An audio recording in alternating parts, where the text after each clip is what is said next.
Republicans are going to lose this narrative so hard. It's great. I doubt it. Omari, you guys are ML. a new talking point that you guys are saying that the extension was only because of COVID. It's a COVID extension and COVID is over, so they shouldn't extend it anymore. And that's a lie. Why do you think they're saying that now? Are you talking about how they're saying the government's too bloated post-COVID? No, that's not what they're saying. They're saying they don't know why the Democrats are making such a big deal about this ACA extension, because this was only a COVID extension because we went through this moment in time where we had to have it. But now COVID is over, the extension should not be extended. You know, I think I heard Mike Johnson that like a couple of times. That is wild. Yes. I mean, I don't understand what COVID got to do, because the ACA's been out for a long time. Exactly. I'm glad that you're catching on to how much. It's like a catch on. It's just, only you guys on the brain, only the left side of your brain works. I actually have a full brain that works on both sides. I don't know about that. That's a lie. Once in a while,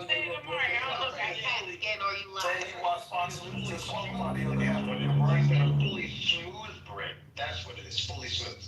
Yeah, okay. No one listening to translucent guy.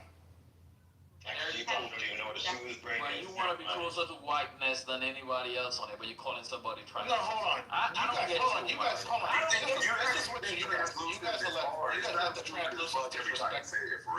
Look, you guys let the translucent disrespect, but let Monica or somebody else come here and disrespect You her. sound retarded when you keep saying But y'all let these white people disrespect us. Don't tell me about your black. shut the fuck up and sit the fuck down. I did it. why do you kick him down? I did, because he shouldn't have said that shit. I did. We gotta moderate at some point, right? Like, you can't have us as moderators and then limit us. Like, you gotta be nice, though. Like, sometimes they need to shut the fuck up. I agree with that a little bit. I agree with that a lot of bit. Now, what I don't understand is they're supposed to be winning. They remind us every day they're winners. Why are they whining about everything? Are they acting like winners? Or do they seem to be defeated? We seem happier than them. We seem happier than them. And keep bringing up past presidents. Why do you keep bringing up Biden and Obama? Like, it's so weird. Well, the funny thing is that Omari was all like, oh, we come in peace today. Weird. Yeah. They can't talk about Remember, Trump. they never come in peace. If you haven't noticed, whenever Trump is brought up, they deflect to past presidents. There's no way to keep them in the present talking about Trump. I will. Go ahead.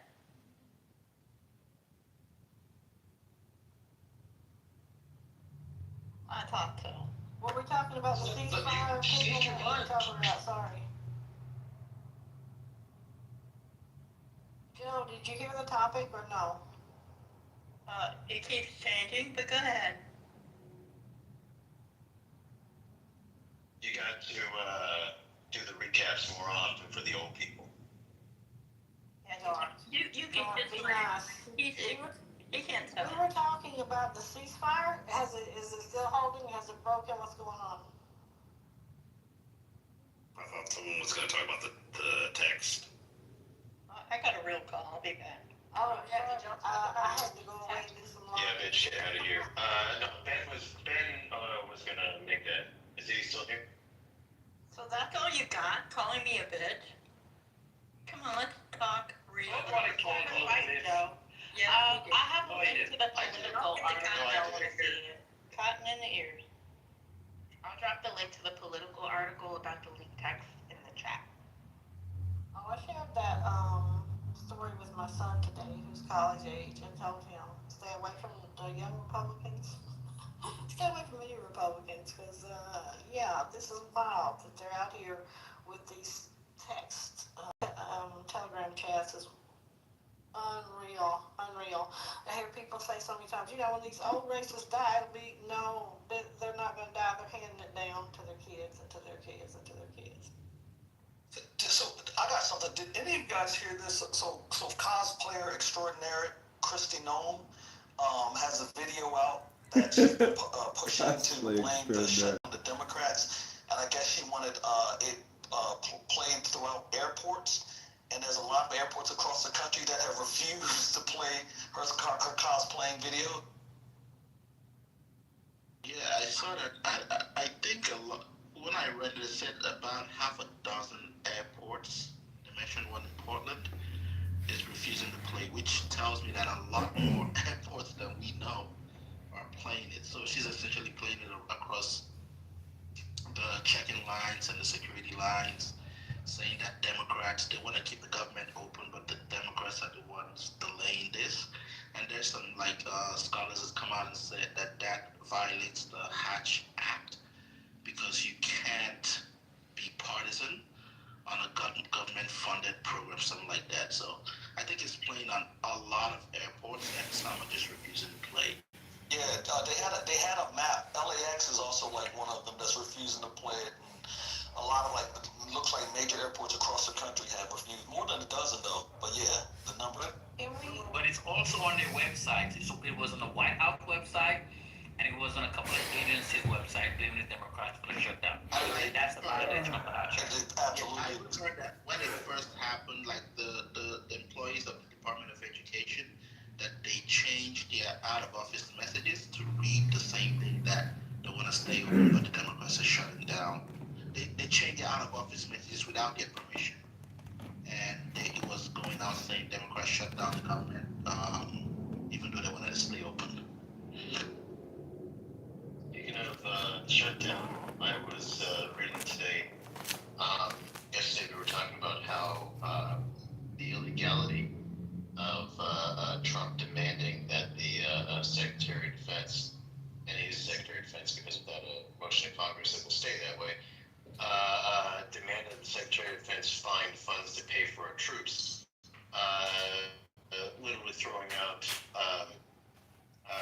Article 1, Section 9 plus 7, I think it was, appropriations. They're now, Mike Johnson apparently daring Democrats to challenge it in court, challenge the unconstitutionality of Trump directing funds without the express consent of Congress. Just remember, these fucking Republicans, anytime they tell you they are originalists, constitutional originalists or whatever, they're fucking lying, haven't read, and do not give a fucking fuck about the Constitution. Just to be clear, you can type it in. Multiple airports are denying a request from DHS, the Department of Homeland Security, to blame the Democrats specifically for the shutdown. And I'm proud of them. Yeah, I agree with you. I just saw the map on MSNBC for the airports that refused to play Kristi Noem's message, and I just heard it, and it is so bipartisan. It's not an American message at all. It's not bipartisan. It's Yeah. partisan. Yeah. Yeah, we need to do what you meant. Yeah. Okay, that's all I want to say. But I did just see the map, and it did include Ohio, so I was happy to see that Ohio was on there. What other? I'll tell you really quickly. What other? Was North Carolina in there? Hey, It was Oregon, Seattle. I don't remember Ohio. Maybe Ohio's new on the list. But it was okay, Oregon. somebody else say it. I was going to. Go ahead. I know, go ahead, babe. You got to hold it. Maybe it was 5 that I remember. It's only 5. We got too many damn airports, but we're only 5. That was my point. But five is a lot, Patty. I mean, That is not a lot for us. Child, wait till she read that list. It's the teeny tiny airports outside of Seattle. It's the main one. Well, Newark is one of them, and y'all not gonna come for Newark. So. I mean, I mentioned LAX is one of them too. The good thing is that the really big Well, airports. let's not read the list because I swear it was a bunch of tax stuff in it too. Okay, hold it for just a minute, Sloan. I had to step off, and I don't know what you guys are talking about. So can you update me on where you guys are, so I can, because I have a whole list of stuff that I want to cover. What list are you talking about? If you wanted to, we were just briefly going over the fact that there was a partisan message that Kristi Noem put out that she ordered the national airports to play in their airport, and there were many that refused to play that message from her, with the flag behind her, because they understood it was propaganda and it was divisive. So there were many that did not play it. So the airports declining were in Buffalo, New York. New York. Oh my gosh. Hold on a second. Something happened in my thing. Buffalo, New York. New York. Cleveland, Ohio. Charlotte, North Carolina. Atlanta. Oh, we did make the list, Al. Yeah. Let's see. Who else? Dallas, Texas is on the list. Phoenix, Las Vegas, LA, San Francisco, Portland, Seattle, and a couple in the middle. Also, that list must not be up. So I just put a link in the chat. Okay. One of them. And so I think there's more maybe that should be added, but yeah, this was only as of like an hour. No, 6:52, like 8 minutes ago from MSNBC. Dallas. Yeah, I know. Chicago, of course. Indianapolis, Salt Lake City, and Minneapolis. I'm not making a crazy statement, but I think it's like we're fighting against fascism. I'm glad mine is on the list. I saw that Oregon said that if they played that video, it would actually violate Oregon law, because Oregon law doesn't allow you to play partisan messages inside of public spaces. yeah, and there are some airports that don't actually Yeah, because like air travel is supposed to be like bipartisan, right? It should violate everybody's law. What do you, like that's not cool. Like that's the whole point. Well, it does. They mentioned Weird question. I think Oregon and Washington. Can we just get May I ask a question coming into this chat? Like you guys. Elijah. Okay. Hold on. Let me just make sure we got everybody that wanted to talk, because I'm like hearing 3 people. Welcome to the stage, Elijah. Thank you. You're welcome. I love your name. Anybody else want to jump in? I'm pulling the article. It was on my list, but it was way down on the list for us to talk about. So I'll try to see if I can run a clip real quick on it. But would you guys stay out of my main chat, because I keep telling you, and in the nicest possible way, it keeps coming up. The banner and I'm sure it's happening to everybody who's in the 420 chat. You guys, the banners are coming up. We can't even enjoy the room because the banners keep popping up about the chat. So I'm asking you, stop typing in the chat until the room is over. Yeah, it's really too much. It's absolutely too much. So let me just see if I can find this thing about the airport. But you guys didn't see that they put a counter up there from Kristi Noem's. I just want to pose a Okay, good.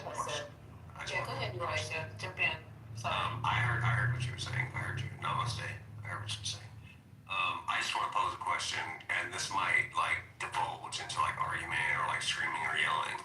I just want to pose the question of pure curiosity of what does it feel like to actively, because we're a young nation, what does it actively feel like to, in real time, watch the destructurization of democracy and freedoms being stripped away from you?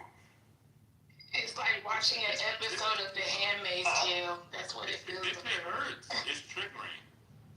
And then people get upset and go on these social media aspects and we yell and scream at each other about race and color when it's not about that.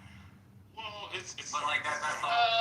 Yes, the hell it is. It's want us to yell and scream. Let's not act like it's not.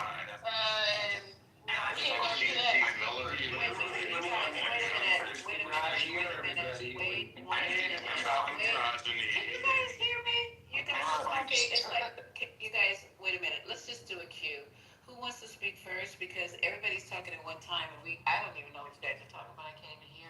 Elijah didn't finish everything. Great question. No, I just posed the question. That's all I did. I'd like to get into the queue, Lisa. So who's next? Is it Madison? Is that Madison? That's me, yeah. Okay, who's after Madison on this topic? Who's after Madison? Sloan. Anybody else after Sloan?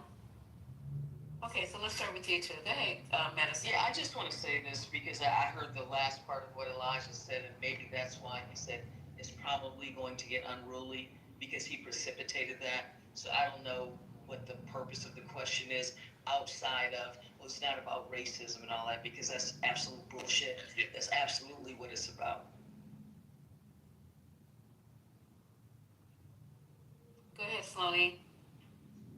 Oh, yeah, I mean, it's fascinating to watch. Elijah, can you go If and I mute up for remove the people who are from the talking, equation, please? Thank you. like, I'm thinking, and I love that you even posed the question, what does it feel like to watch a democracy or a nation collapse? But it's also fascinating because no one thought Rome would collapse, right? And nations, they go through it. It's the whole timeline. It's the whole study on how nations rise and they fall. And I personally think it is going to happen. And I think my biggest challenge is that I didn't expect it to happen from inside. I thought it would happen from outside, from the enemy, right? I didn't think it would happen from the enemy. Yeah, no. Inside. The only Inside the threat. solution I have, like when looking at that, the only solution I have It was still is don't let it okay. exhaust you. Like, don't let it Hello? exhaust. Elijah, you have to let the person land, and if you want to retort, then you can go after her, but Okay. let her Sorry. Yeah, Attorney, you take it. Go ahead, Sloan. You know my ass forgot already, but oh, I agree. You can't let it exhaust you, and I don't. Because working for the government, I have to turn this shit off, right? So I don't watch TV, I don't do anything for a period, and then all of a sudden I'm gonna watch it for a couple of days, then it's down. So yeah, I agree, you have to protect your mental health. All right, I'm gonna play this quick. I already know, you guys already know what's going on, but this is the airports who are refusing to play her little bit, and it's just starting to get annoying here. Okay, here, let me just play this one.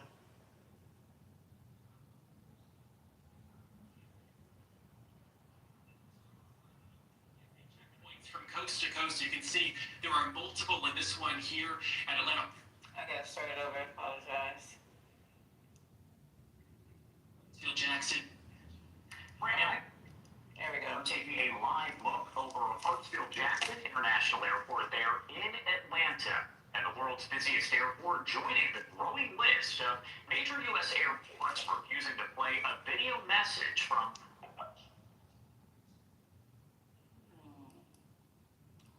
Like, don't get me wrong, it's super hard to Don't start talking, Elijah, hold on. I'm having video problems here. Kristi Noem blaming Democrats for the federal government shutdown. I do want to bring in Tyler Finger at our Fox 5 Atlanta team, joining us live with much more on that. Tyler, thanks so much for being here. A lot to this. Yeah, Josh, good evening to you. As the shutdown stretches on, there is now a struggle over screens like these at TSA checkpoints from coast to coast. You can see there are multiple in this one here at Atlanta Hartsfield Jackson International Airport. This afternoon, Atlanta airport officials joined a growing list of airports who say they will not air a new message from the Department of Homeland Security. Hi, I'm Kristi Noem, the United States Secretary of Homeland Security. As the government shutdown continues, a new video from Homeland Security Secretary has come under fire as Secretary Kristi Noem blames it all.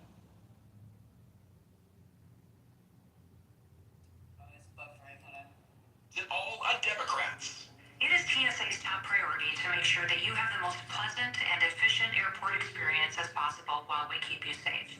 However, Democrats in Congress refuse to fund the federal government. The video, which federal officials want played at TSA checkpoints, faces pushback.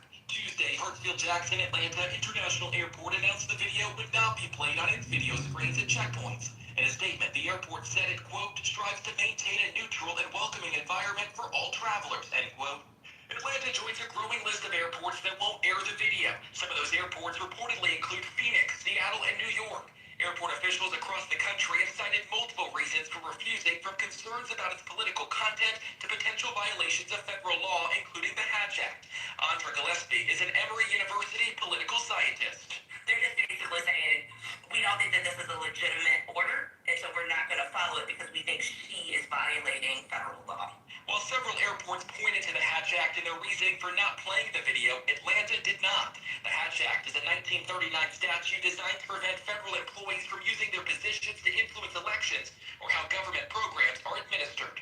She might argue that she's trying to couch this in policy, and so therefore she's just pointing the blame where she sees that it lies, but I think other people could interpret this as being excessively partisan. And back out here live at Hartsfield-Jackson International in Atlanta. These screens, just like at many airports, are owned by airport officials and the airport authority and not the TSA. So that means the airport here in Atlanta can control what is on it. At this point, it's unclear if there could be any retaliation because of this decision, but we'll have to wait and see what happens, Josh. All right, Tyler Fingered there at Fox 5 Atlanta. Thank you so much for that report. We appreciate it. All right, so that's it for what's going on with the airports. We got that out the way. Anybody have any comments or questions on that before we move on to? Are you working currently for the TSA? Am I working for the TSA? Yeah, I guess. Why would I be working for TSA? I don't know. It's just I'm just trying to like gauge. No, sir, I do not work for TSA. You can go to my bio and you can read my bio and you can see what type of. I just came back from South Carolina. I went to like DC with like a friend that she just wanted to like take like unbiased photos of like the shutdown. Like she specifically wanted to go to like take photos of like the restaurants. Great assets that fit in with your entire campaign while staying on fire. Yeah, she just wanted to get an unbiased like understanding. What is going on? I don't know. Where are you going with this, Elijah? Where are you going with this? I want to know, like regardless. Is this trolling? Like regardless. Yes, this is trolling. Like no, I'm not trolling. Like regardless of like left, right. I just want to know your opinion on the shutdown and like any personal experience you've experienced from that. Have you been following the conversation, Elijah? Are you a journalist? I have not experienced. Are you interviewing us? What's going on? Okay, because right now you're like derailing the room, and that's not cool. But no. Okay. If I am derailing, actually, I apologize for that. Okay, thank you for apologizing. So That wasn't my intention. Appreciate that. Go on mute. Thank you. All right, We're guys. reporting it from the Disassociated Press.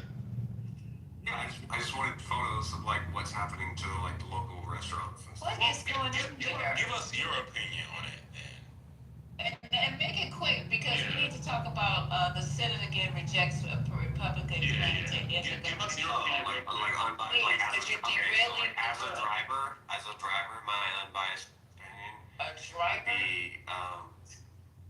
I drove her down there to DC. Or I guess I drove her up. Boy, give us your opinion real quick. What the fuck?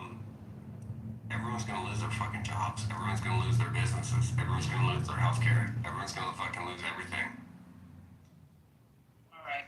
And thank you so much for that. We appreciate you giving us your opinion on doom and glooming. Okay, so the Senate again for today on the government shutdown. The U.S. Senate again rejects Republicans' plan to end the government shutdown. And why? Okay, so today a Senate vote fails 49-45 tally as Congress remains deadlocked on legislation amid the now 2 week. Has it really been 2 weeks? I don't know why this is built for. It's really weird. So Congress remained deadlocked on legislation to reopen the federal government as the U.S. Senate on Tuesday again rejected a Republican plan to end the government shutdown that began 2 weeks ago. The 8th Senate vote to advance a Republican bill that would fund government operations through the 21st November failed on a 49-45 tally, far short of the 60 needed for advancement in the chamber, and a sign that there would be little, if any, progress toward ending the stalemate. No senators changed their votes from the last time the measure was brought to the floor, though there were a handful of absences. Yeah, they're on vacation, paid vacation. Yeah, this is wild. So anyway, anybody have any? And then there was something else that was brought up. Didn't something about the military getting paid that was also not passed? Can somebody speak on that? Yeah, furloughed. They were furloughed. Hold on, Lisa. No, on the legislation. There was a Democratic bill on the 10th of October to just pay the military, right? The Democrats said, okay, let's just do this to pay the military, and the Republicans would not allow, the ones who were there, would not allow it to be brought to the floor. So how are they planning on paying the military? Does anybody know? I know. There's not enough plan. So this is what happened. Like I said, hold on. Like I said, they were going to use, like I told you, I broke down the different types of funding in the military, and I said the two fundings I could see them possibly using because there's some gray area is R&D money because it's 3-year money, or procurement money, which is 2-year money.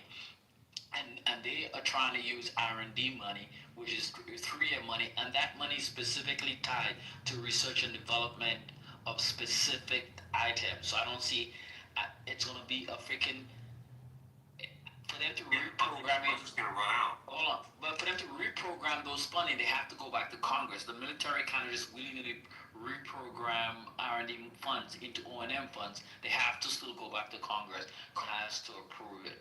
So. Trump doesn't care about going back to Congress, though. That's the problem. Like that makes no sense. Why? Can I just ask a question?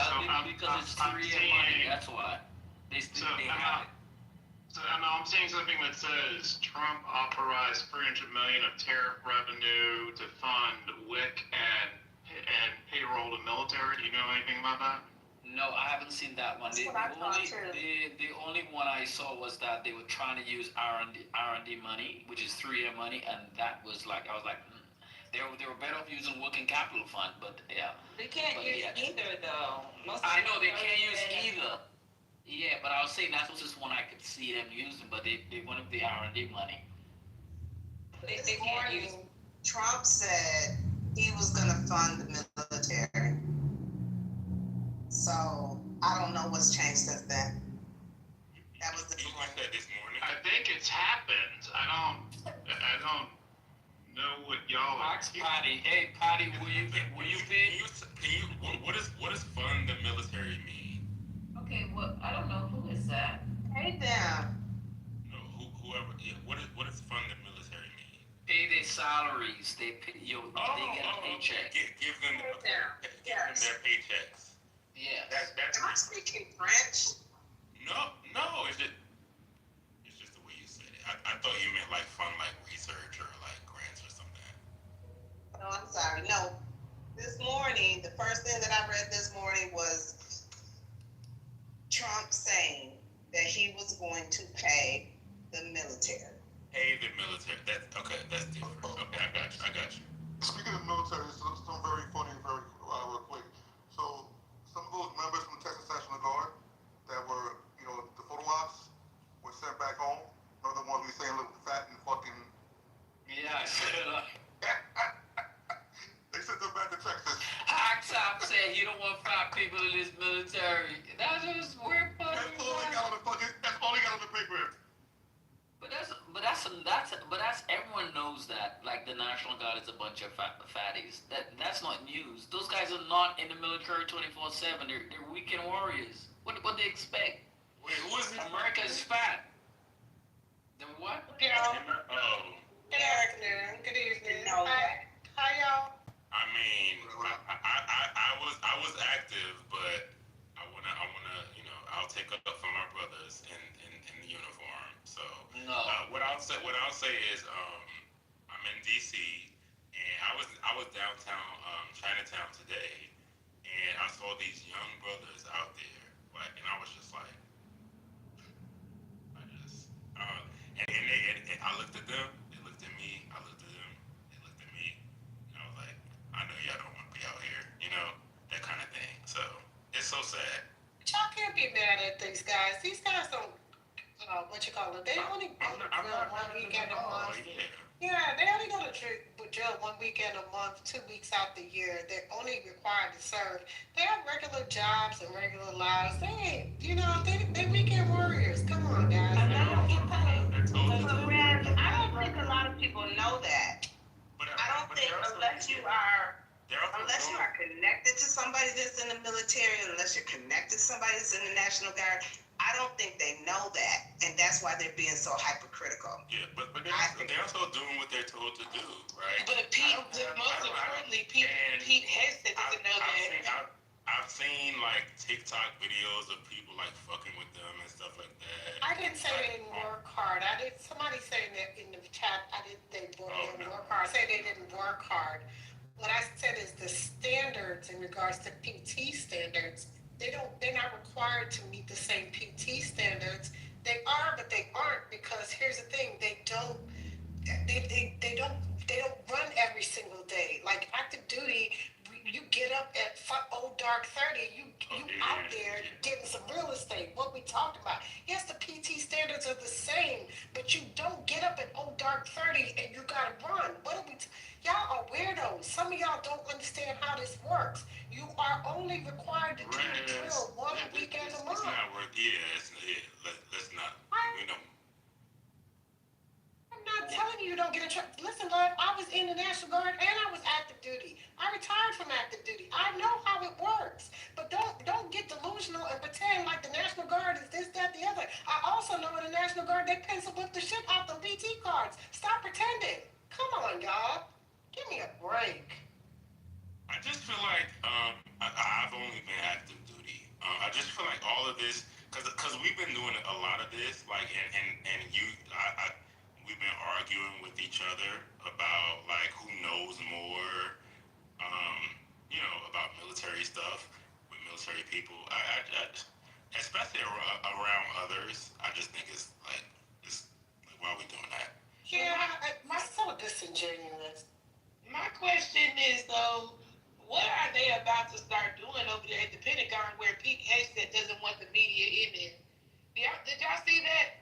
Where they're trying to get them to sign this whole petition. He's not even a real military person. Yeah, like I'm like, what are y'all doing over there that y'all want to keep so secret that you don't want the media to know? Because he's basically saying if they don't sign it, they have to turn in their press badges by the end of the day today. Alpha Glam, this is the same man that went on a public platform and gave out classified information. We're giving away so much information that Just, and I know he's like joking. I love Just, but he says I too am a weekend warrior. Like he's knowing too much information. Like stop talking. I find it so disingenuous half this conversation, because we already know that this man is unqualified. Anybody's department Secretary of War, Secretary of whatever the hell y'all want to call him. The man was literally a low-level friggin' major in the daggone National Guard. He never did but 6 months of active duty time. He was never on active duty. He all mad and all in the feelings. He never went to Army War College. He never graduated from any elite schools. He never did anything other than be a little bit of a nobody. And now you literally tongue lashing people who have major experience, who have done things in their military career, and he was in the green zone when he actually deployed, and now he want to be tongue lashing people and firing people or relieving people of duty in actual advisor positions because he mad. But he was the same one, like I said, that gave out classified information to reporters and was literally buying and selling. Hello, somebody in their kitchen? Somebody in their kitchen? Hello? Okay. Literally out there giving classified information to the highest billionaire they could give it to, swinging the pendulum toy. Oh, look, let me show you the next classified. Oh, look, let me show you the nation's secrets. Come on, y'all, give me a break. I thought that the dude that you were sparring with the last time, the little young, whatever he was it yesterday? And I was like, bro, Rashad. Yeah, Rashad. What the fuck was wrong with him? I was like, you know, like, even if I had a beef with, like, somebody like Rez, I would take that offline. Like, the E5 nobody? Oh, that E5 like, been in for 15 years and still got an attitude because he's been an E5 for 15 years. Yeah, that guy who he knew that he was never gonna let me know who his command was, because I was definitely gonna get his. He was locked and he wasn't gonna play with me. Yeah, that guy. Welcome, I was like, yo, who's his command? Who's his command? welcome to the stage. I'm sorry, y'all, because I have to welcome these people to the stage. You guys go ahead and finish out. I gotta play this thing because it's a little long. We said just play, they're done. We're talking about Rashad from yesterday. He's like, I have no idea who Rashad is. we don't need to know any further. Hey Joe, hey Sue, how are you? I haven't seen you guys in a minute. Welcome to the stage, you two. Kiana, good to see you. Sandra, haven't seen you in a minute. So let me play this. This is why we open up the room. This is your leader-in-chief, or whatever you guys call him. It's more like a dictator in the regime, but he's at it again after yesterday's fiasco where he was praising all the dictators and then told, what did he tell the only female who was there? What is this lady's name? What is her name? Okay, so what is this woman's name? I had her written down. I can't say. Who? The one who was the only woman who was at the Egyptian ass kissing the other day. Oh God, I can't take the I know, right?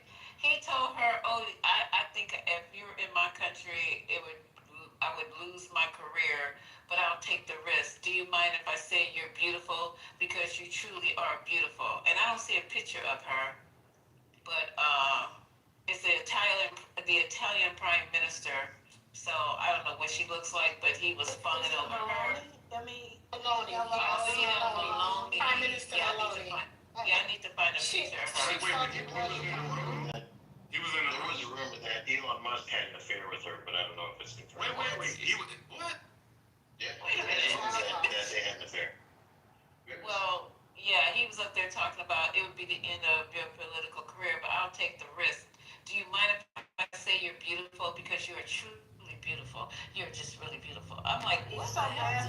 Relax. Yeah, exactly. He's getting back to his normal self. And then the Turkish little tiny fingers, girl. Don't get close. Well, I gotta find a picture of why he was going crazy, because I have no idea what she looks like. But anyway, he was kissing ass to everybody who he thought was a dictator and had a stronghold over their country. The rest of them, I guess, could go to hell.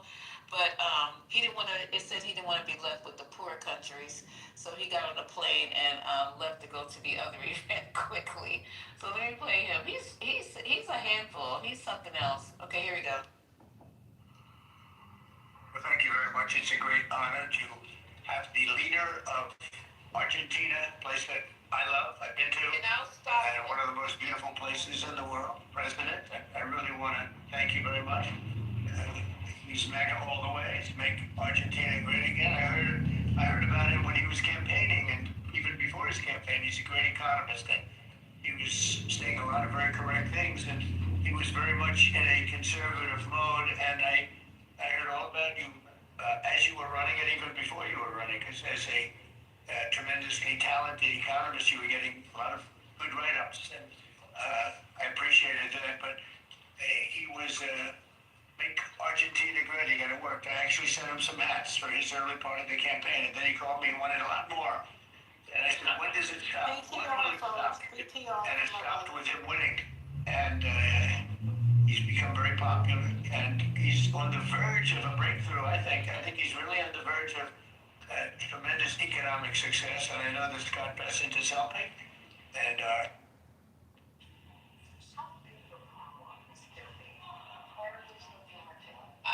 hold on, guys. What is going on with my computer today? Okay. John, he feels very strongly about it. And Scott, do you want to say just a couple of words about that? Yes, sir. The president is fighting 100 years of bad economic history and policy, and is both presidents. Both. I thought he was talking about the U.S. president. And there's a midterm election coming up. We think that quite well, and then continue his reform agenda. Mr. President, as you said, President Obama had an opportunity during his term, which he wasted. Many governments in Latin America went center right, and the U.S. ignored them. We are not going to ignore our allies. It is economic strength. We're using our economic strength to create peace, just as we've done all over the world, and much better to form an economic bridge with our allies, people who want to do the right thing, than have to have shoot at narco gunboats. And so we think that this is an opportunity for the Argentinian people, and President Milei is the one to do it. He's got a great cabinet, he's got a great team who we've worked with over the past weeks. And the election is coming up very soon, and it's a very big election being watched by the world, because he's done an incredible job, and with that comes some pain. And they have some pain, and now they're coming out of it. I think the country is very important. Your poll numbers I hear are pretty good, but I think they'll be better after this. And you know, our approvals are somewhat subject to who wins the election, because if a socialist, or in the case of New York City, a communist wins, you feel a lot differently about making an investment. I think, Scott, you feel that if somebody that had no chance, in other words, if somebody that has no chance of ever having a great economy because of that philosophy, you would put a halt to what we're doing. Yes, sir. And we're confident that President Milei is going to do well. We've been criticized by some of American progressives like Senator Warren. It's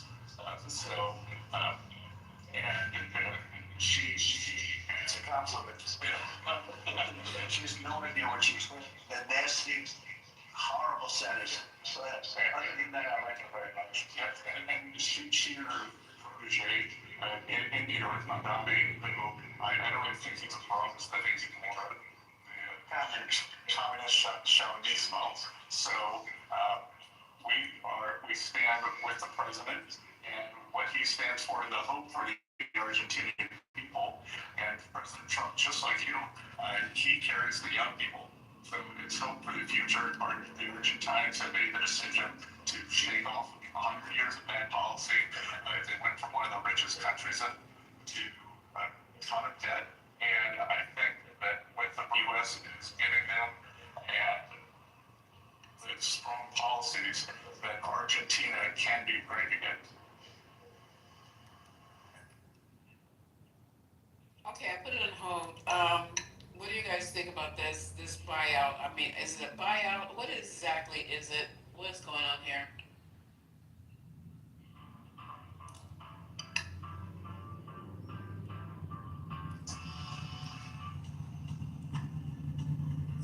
Anybody want to comment in the first 5 minutes? Can I speak? I can't see you. The mods have to tell me who you are. Go ahead, whoever you are. Okay, thank you very much. From my accent, you can tell where I'm from. So, to start with, I am a pro-Trump. I want to ask, am I allowed to speak in this room? Am I allowed to be in this room? Yes, you are. Yes, you are. As long as you're respectful, yes, you are. Of course. So, let me start by saying, what Trump said, what he told the Italian Prime Minister, of course, she's a far right, she's a beautiful woman. We cannot come here and be hypocrites. We live in America. To start with, I'm engineer fab. I'm a Nigerian, but I served in the military. I served in the U.S. Navy. So that's when I give my background to know where I'm coming from. What Trump said to the Prime Minister of Italy, it is normal. We live in America. We cannot turn all of a sudden, because of the hatred we have for him, we become hypocrites. You know these things. In America, when a top politician like that, let's leave a top politician aside. When you admire a woman, it's a problem. This is the country where we live in. And I'm sorry to say this. The Democratic Party, they made this so, they destroyed so many things. They destroyed the values, our values, because I'm an American. system. In a system whereby you tell a woman, hey, what are you beautiful? What? It becomes a problem. So I think what he said to the Prime Minister of Italy, it's not wrong. But he was trying to make people understand what it is, how it is in America right now. The kind of crime it is for you to admire a woman, a married woman or a single woman. It becomes a crime when you admire a woman. So that's what he was trying just to display. He didn't do anything wrong. He didn't commit any crime. So when guys come here and say he's not presidential, what do you mean presidential? You want a presidential person like Obama? A president? I don't want to use a word. I will respect him, but an hypocrite like Obama. Is it gonna put him on a presidential? There is a speech. Obama's a hypocrite in what way? Thank you very much. Please, if you can have a conversation, I'm not going to insult it. I'm asking you about how is Obama a hypocrite? That's what I think I was asking. First of all, you will understand that the racial war in America, it has been here, it's been here. I'm not going to deny this fact. The racial war? Yeah, the racial war has been here for a very long time. And which side are you on? Wait, the racial war was Obama's fault? Yeah, you know it was his fault for being elected a black president. So, black president? Hold on a minute. So, was that Obama started it, bro? I didn't say I said this has been here for long before Obama, but Obama came. But Obama escalated everything. You know you black, right? How did Obama escalate everything? Name one thing Obama said that was divisive. What? Name one thing. Okay, bro, listen. Obama is a black person. When it comes to What did he do? What did he do? Stop stating the obvious. What did he do? You're kind of long-winded, so you're kind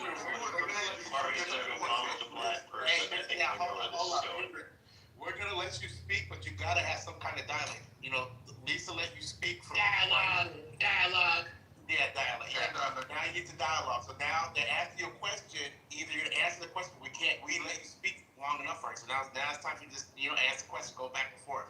So if you're not interested in doing that, then just let us know. I'm not going back and forth when you keep it. Alright. When you keep interjecting, I cannot answer your question. Nobody interjected, bro. Bro, we're having a very high level intellectual conversation. When you keep interjecting, I'm not going to answer your question. When you ask a question, I kept mute. This is not high level nor intellectual. I know. Okay, you ask a question, bro. Quit saying that. You already said that. Answer the question and move on. Can I talk? Your question is not a yes or no question. I need to elaborate. Your question is not a yes or no question. You should be able to respond better than that, bro. I know. You in the military? I want to respond. You guys not letting me respond. We're having a conversation. You guys are already. Why are you responding? Because y'all just equivalent right now. Saying that you haven't responded. But you haven't said what you're responding to exactly. I was talking about Obama. Okay, so go ahead about the race war you were talking about in America. We'll start there. Thank you very much.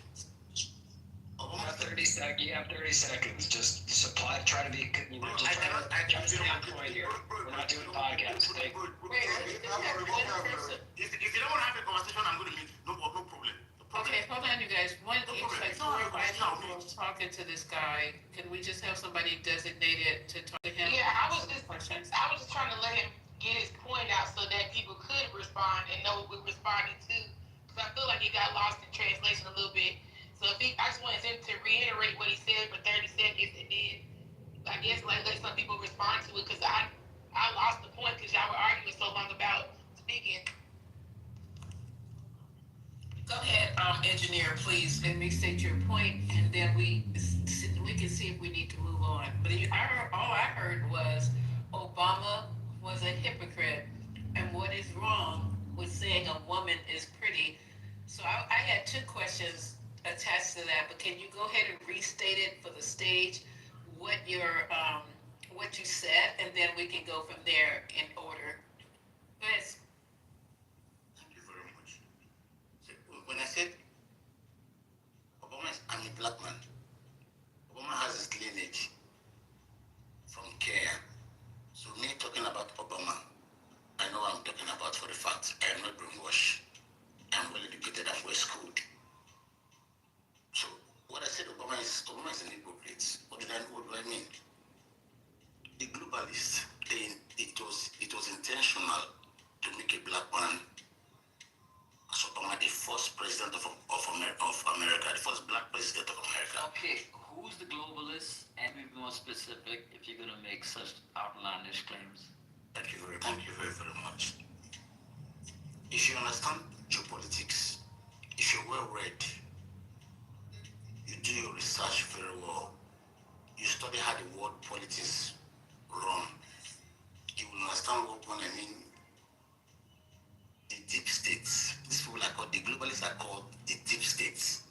They control not Okay, America. hold on. I'm truly trying to follow you here, and I was also in the military. I'm retired 23 years in the military. I was an officer. Hold on. No, Hold on. you keep cutting me off. No, hold on. I'm a mod. Because I'm a mod. You know how it goes. We cannot even have a conversation. How? Do you know how it goes?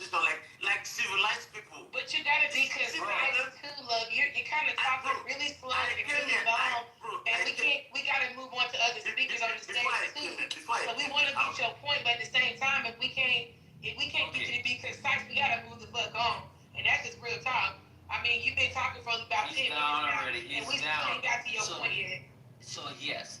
So if you're gonna make outlandish claims, we're gonna interject and we're gonna ask questions because we want to make sure that we're not misconstruing or we're not misunderstanding what you're saying. I'm trying to make sure that you're more specific in what you're talking about, so therefore we don't have a misunderstanding. So therefore the conversation could go on smoother. If you just generalize and just say blanket words that doesn't really specify who you're talking about, we're gonna ask the question. And I know you're in the Navy. You gotta be more concise. That's all I'm saying. Okay, so where is he exactly? Who are you talking to now? I know where he was going with it. I think you know. Yeah, I know, but it's like he was. Is he still in the room, y'all? I don't see him. Okay, so if you guys have conversations with people, you cannot drop them and then and then when they have a conversation and they're gone. It's that part of that is over. Let me go ahead and press play. Anybody want to add anything to what he said? Because I don't know what we're talking about now. No, we can move on, please, Lisa. What he was going to say is that Obama was chosen to be the black president to go to Africa to push the LGBT and all the other stuff the West wanted him to push. Yep. That's what he was going to say. The globalists, the deep state.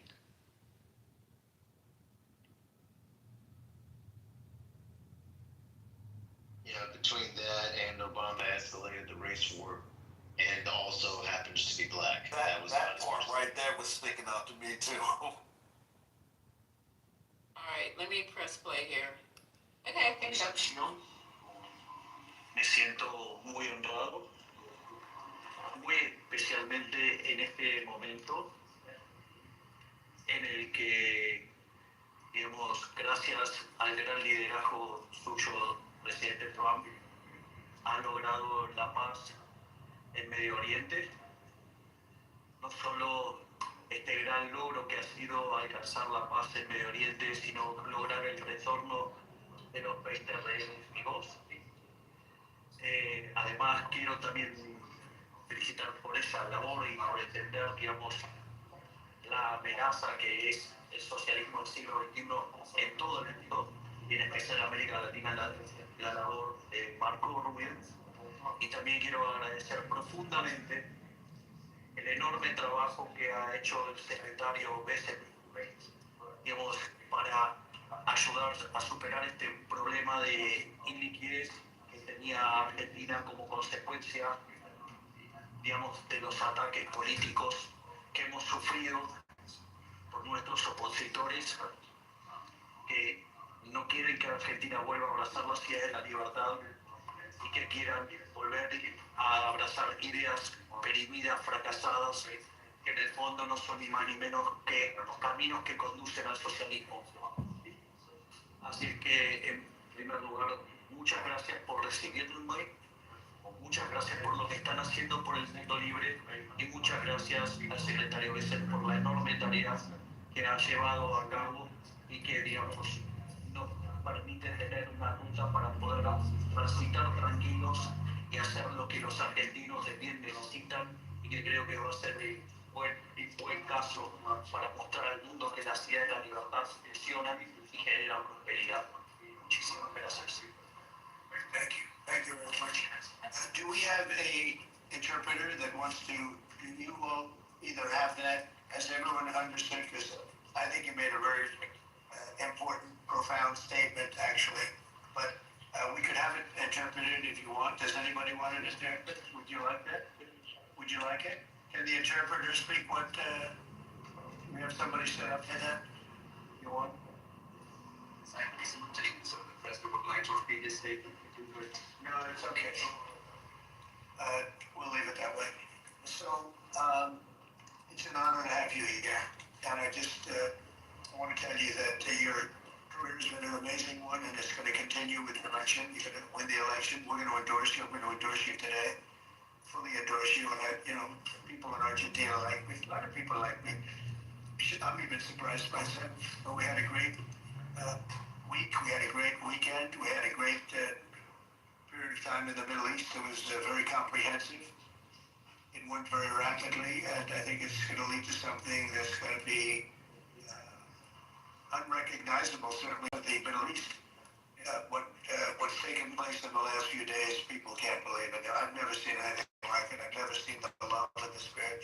And I've done a lot of things. I've done a lot of deals. I've done a lot of political deals where countries come into line or whatever, but I've never seen anything like this, the level of love.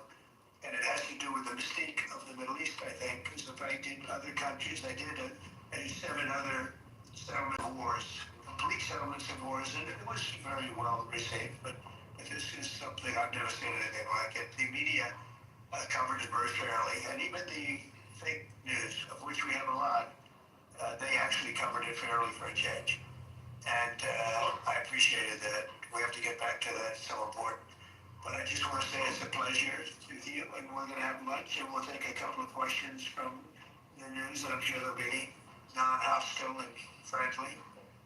Like JD went through a very friendly interview with George Papadopoulos, who was nice enough to pay me $16 million the last time we came. He had to pay $16 million to me, which was good. It was worth having somebody lie. If you get $16 million, that's good. But JD had a very nasty person interviewing him, and we can't let that happen. Inappropriate to cut off a highly respected vice president of the United States mid-sentence. I guess it's one way to win an argument. That was the only way to win the argument. That was pretty inappropriate, I want to tell you that. Why does he keep doing that? Thank you very much. Do you have something there? Yes. Okay. Okay, so I told you George Stephanopoulos gonna lose his job, and y'all kick back. Okay. I still don't think so, Lisa. I still don't think so. But can you pick the fact that Trump is out here telling other countries our American business? What the hell, y'all? Why is he up there telling them about George and JD Vance? Y'all ain't got shit else to do.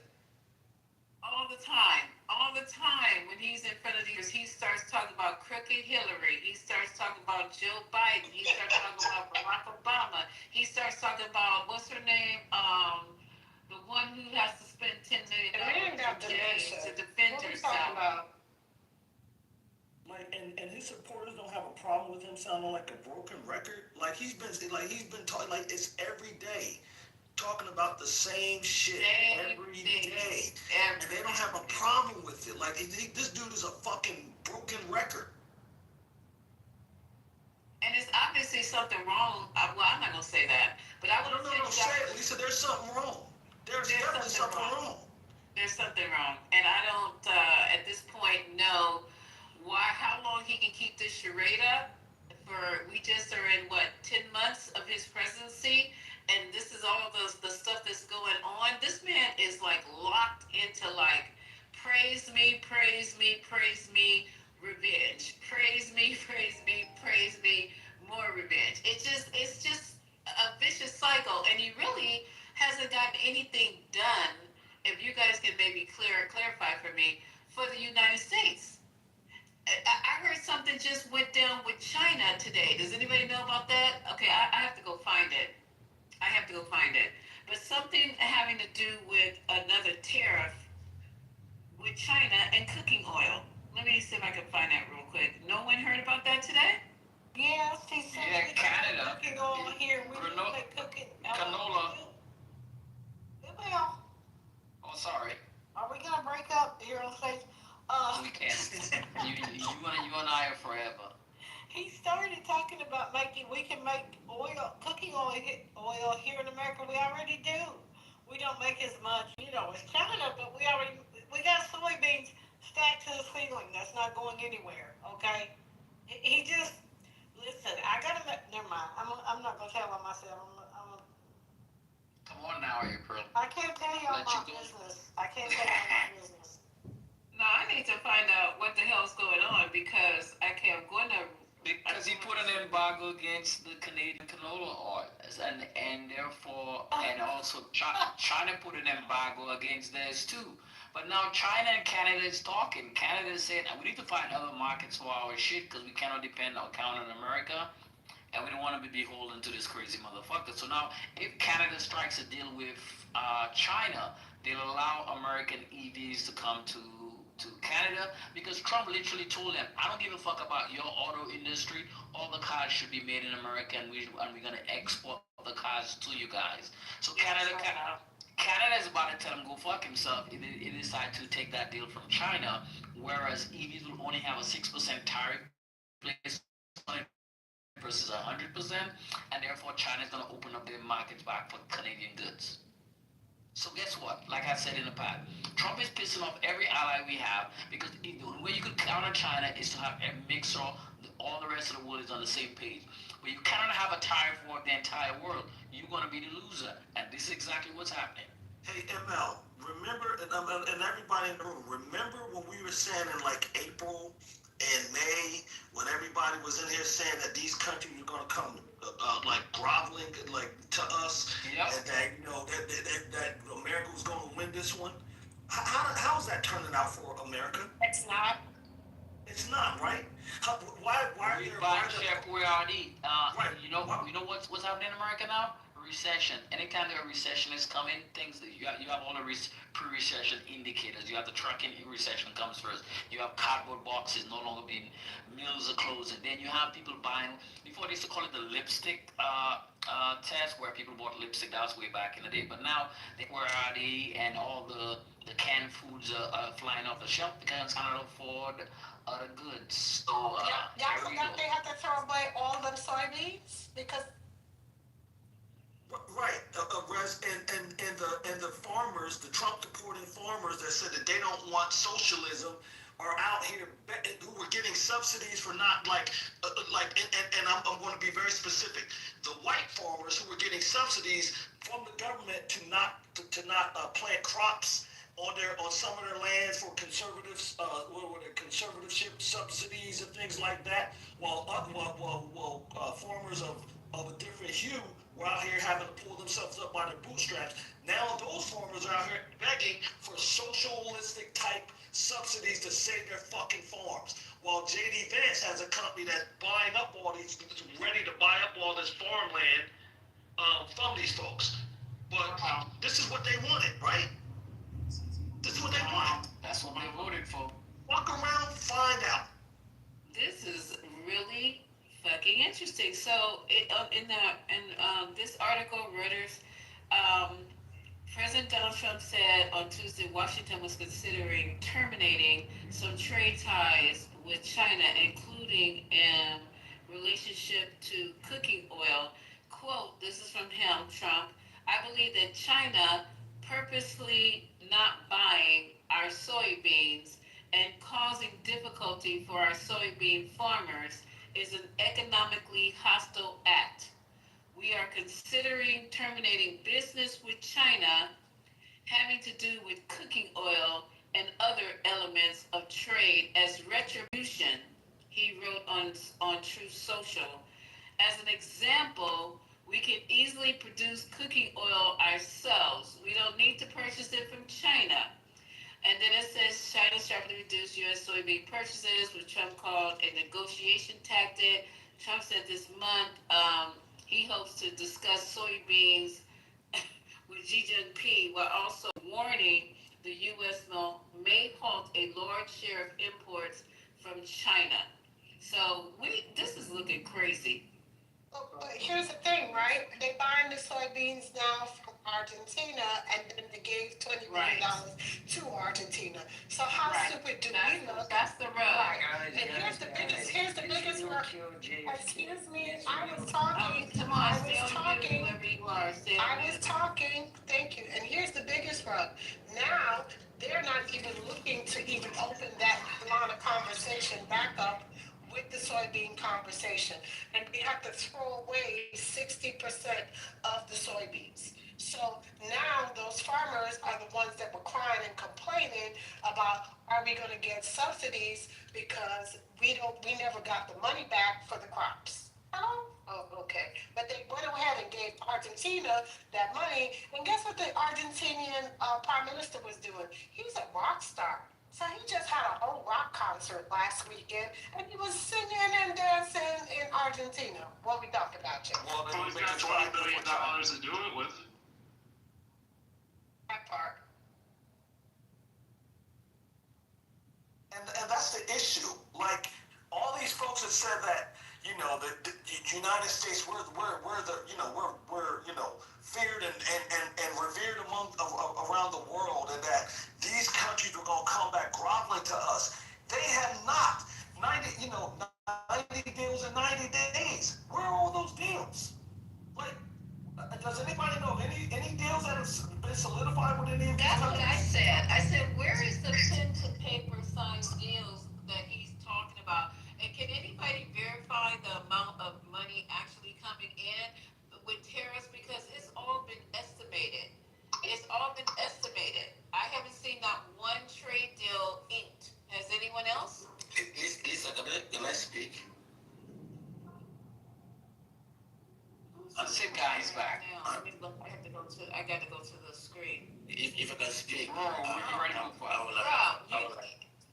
You left in the middle of a sentence, but you got to make this short and sweet because we're trying to listen to Trump losing it after a disastrous press conference with Argentina. But you got go ahead. You got a minute to wrap up what you were saying, because before you left, engineer, somebody wanted to talk to you. I think it was email or either.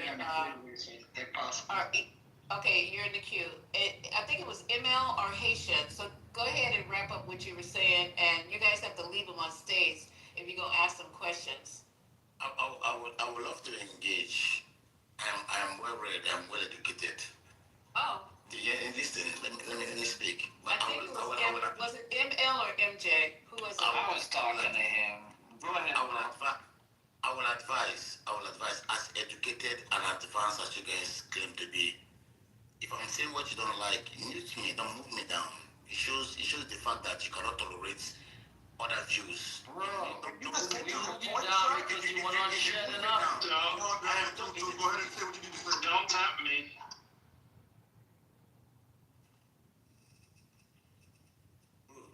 It is a social app. If you cannot, let's assume you're the president tomorrow. If you Well, you can chat at the Navy. They chat at the Navy. Oh, God damn. What's Say what you want to say, please. You don't have to chastise us and tell us about how we need to speak. Just say your point and get your point across, please. And please be ready for the pushback, because we are going to push back. You can't even let me talk. Okay, because you spit it out. Hold on. This is an ISO between ML and ENGR. Go ahead, ML and ENGR.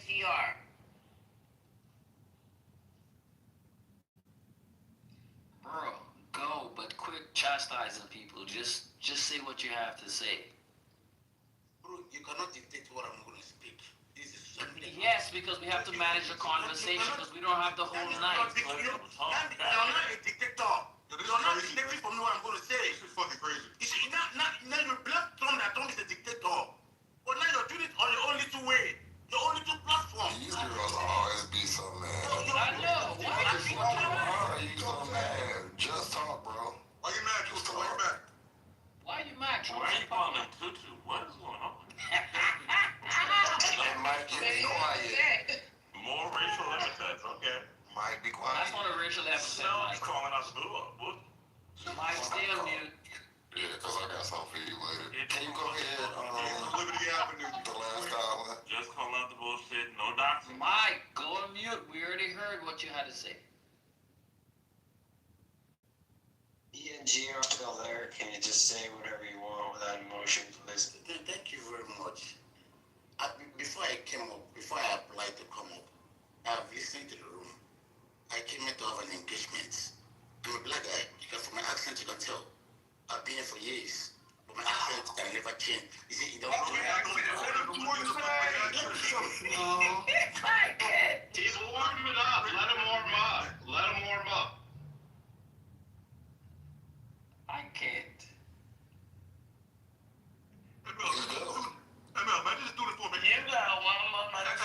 If this guy ever worked for me, I would dress him down like, bro, he cannot even speak in my presence.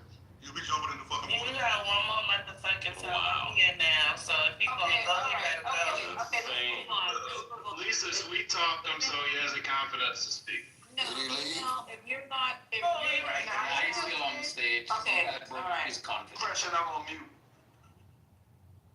What happened to Lisa?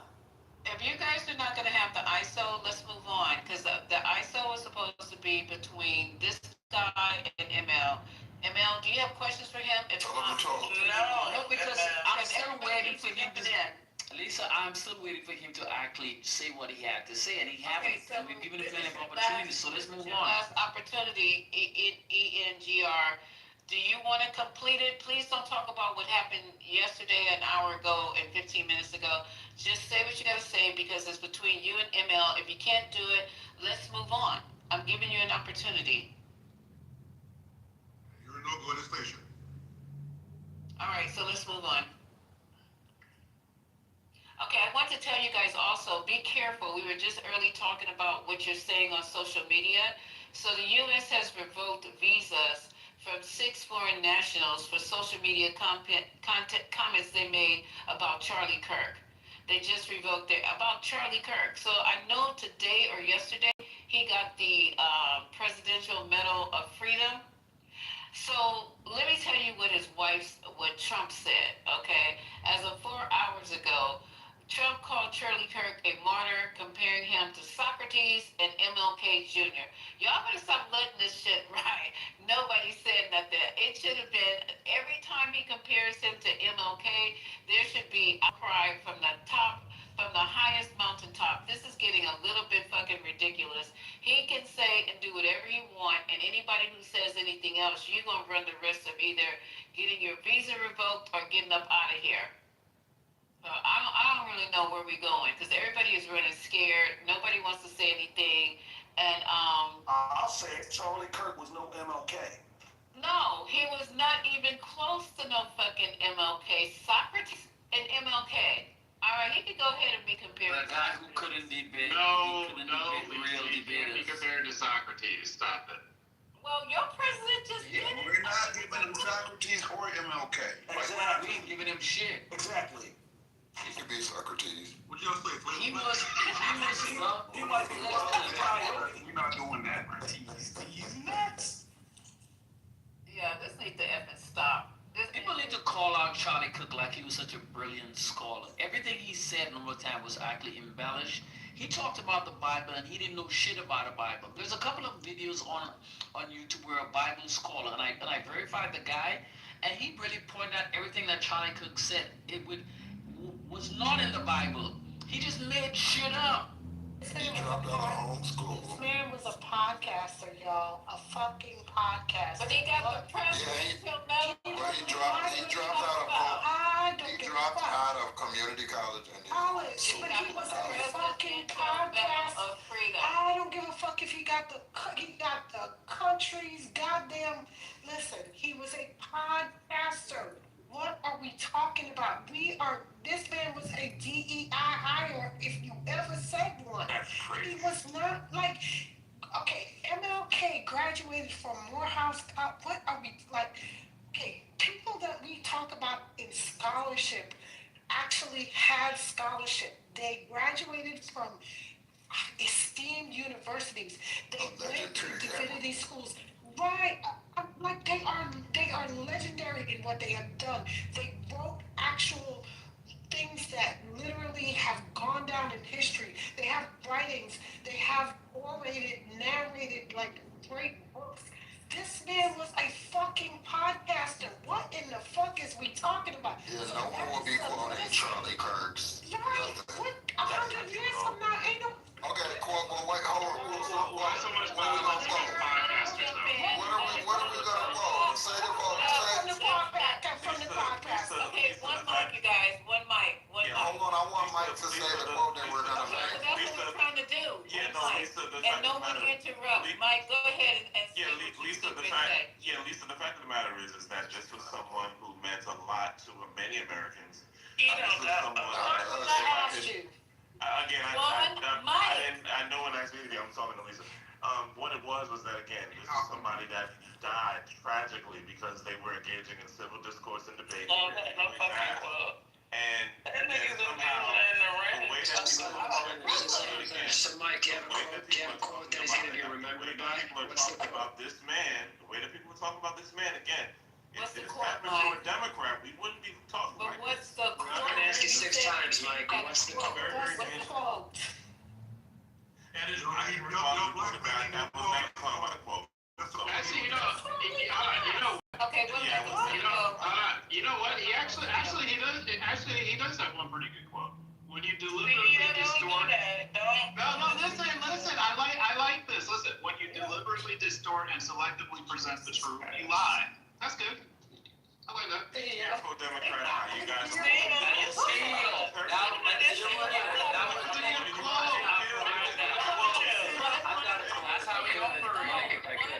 When one of yours get killed, you're not gonna sound the same. This one of y'all. I think the quote that Captain Kirk.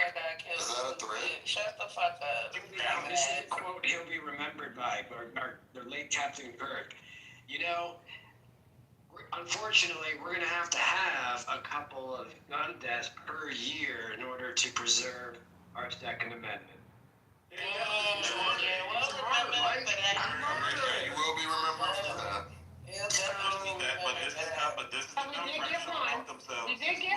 We did get one. And I couldn't even quote that. He over here telling y'all that we wrong for not caring about him dying, but he can't even quote me. That's how. And who making fun? Nobody laughed. Who made fun of political violence? We did anything about violence. Get your shit together, Mike. Nobody said a fucking thing about political violence.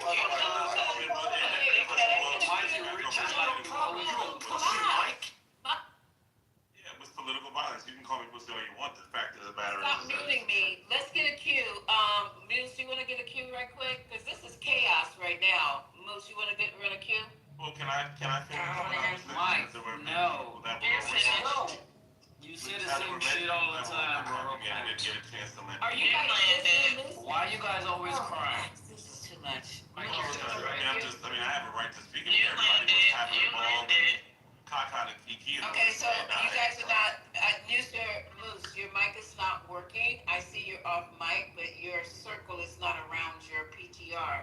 So that means that your mic is not activated, even though you're off mic. Okay, are you on now? And don't drop anybody off, just drop yourself first. Okay, Moose, you got it? You're going crazy. I think Moose went out to come back. Okay, April, do you want to run the queue? Yeah, Mike, finish up. Hold on. Okay, hold on. Jesus. Mike, finish up what you have to say. And then who wants to go after Mike? I do. I have a quote. Ray, you're next. was trying to too. Ramona. Okay. And Ramona. Ray, Brooklyn, and Ramona. Go ahead, Mike. Yeah, the fact of the matter is that Charlie Kirk, whether you agree or disagree with him, he had a very profound impact. There are millions and millions of people that know his name. He's touched a lot of universities and colleges all across the country. And what happened to him was very tragic, and, you know, it was political violence. I don't really understand the fact that, again, as Democrats, in terms of the way in which Democrats are under attack and different things can happen, the potential of different things can happen. Now, people are just taking this opportunity to just be very shady and remember, you know, political violence goes both ways. So if something happens to your side, remember the energy that you had for Charlie Kirk, because this is just absolutely inflammatory and disgusting. Thank you. How people are being very shady about this man's death. It shows being exactly. shady, It has been the comments, Okay, the so whole thank you. sarcasm and everything. Mike, Thank you. Next to the queue. I never even get to land my plane. You don't get to land when you cry. You can't be on the stage pontificating and podcasting. We have too many people that want to speak. So can everyone on the stage limit your retorts to 20 seconds? I think that's long enough. Yeah, I didn't. What do you think, April? It was What do you less than think? 20. Lisa, he's been through more than 20 Do you seconds. think 20 seconds is enough? 30 seconds, half a minute. Everybody else is talking. My mic is being muted. It's crazy. All right, you got, okay, since your mic is, don't mute his mic. Go somewhere where people like your mic. Mic is being muted, he's saying that. Stop. Okay, so finish your 10 seconds and we'll move on to our next speaker. 10 seconds, please. No, again, I'll land. It's just unfortunate. You shouldn't be doing this, right? I didn't like everything that the man said at all, but I'm not gonna make fun of him and make shitty comments. This can happen to a Democrat. It could. You're right. Okay, so who's next in the queue?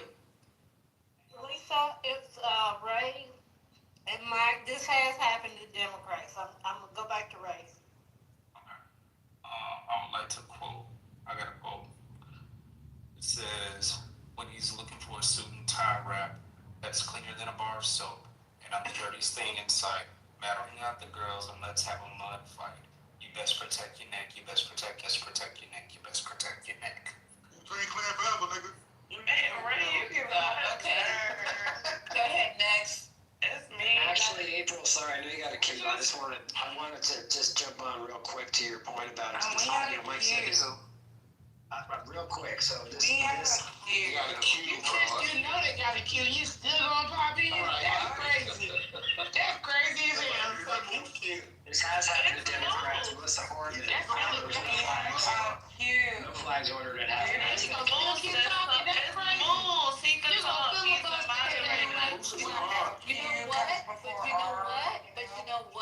You know what? We're gonna have some order on the stage because right now the people downstairs, including myself, we can't even enjoy the room. It's just too many people coming out. Mike, I know you guys want to be heard, but stop.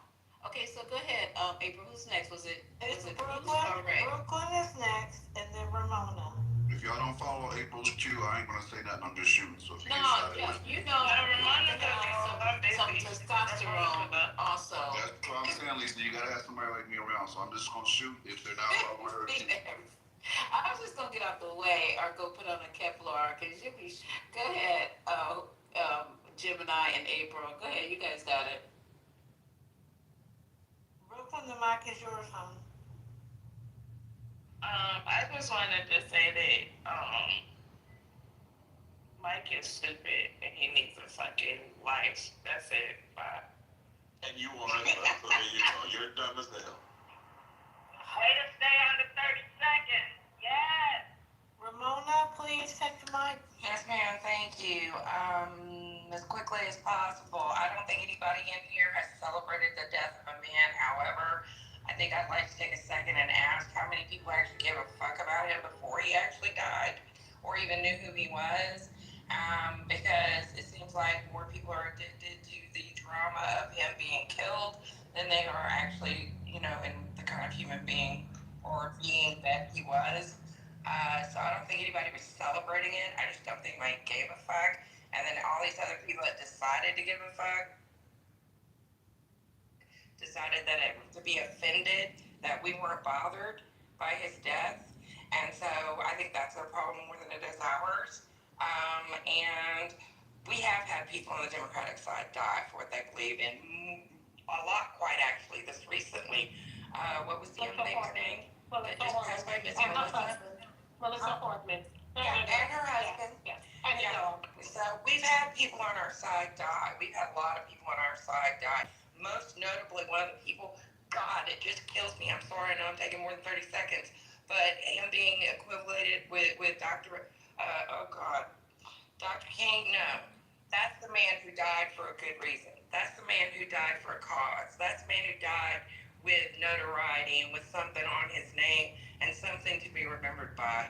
Not freaking Charlie, whatever his name is. And I'm sorry I took so long. Yeah, I like to go if I can. You're coming. Real quick, NGR said he's been wanting to go for a little bit. Can we let him go? No. Oh Lord, no. That's your call, Gemini. That's your call. NGR, let's let him go. Go ahead, Gemini, that's your Let him call. get his 20 seconds, y'all. Thanks, Lisa. Keep And it short, the NGR. timer. Thank you very much. God Alexa, set timer for 20 minutes.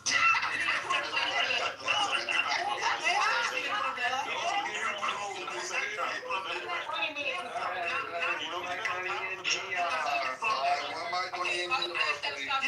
You can see the problem. They cannot even Set timer entertain. for 20 They cannot seconds. even entertain a different political view, but it's okay. No problem. I have 50 seconds.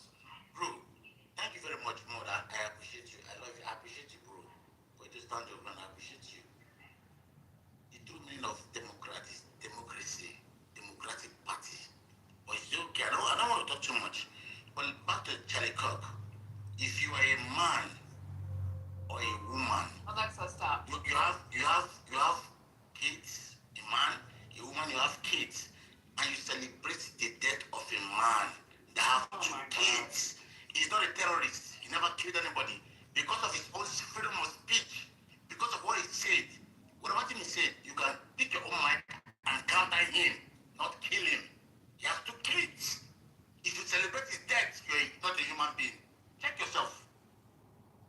You don't? Okay, we'd like to read the Remember what he said. Can somebody read the quote from Charlie Kirk where he talks about people must die for their second Gemini, I'm asking Gemini, I'm not gonna ask him. You can rely the message.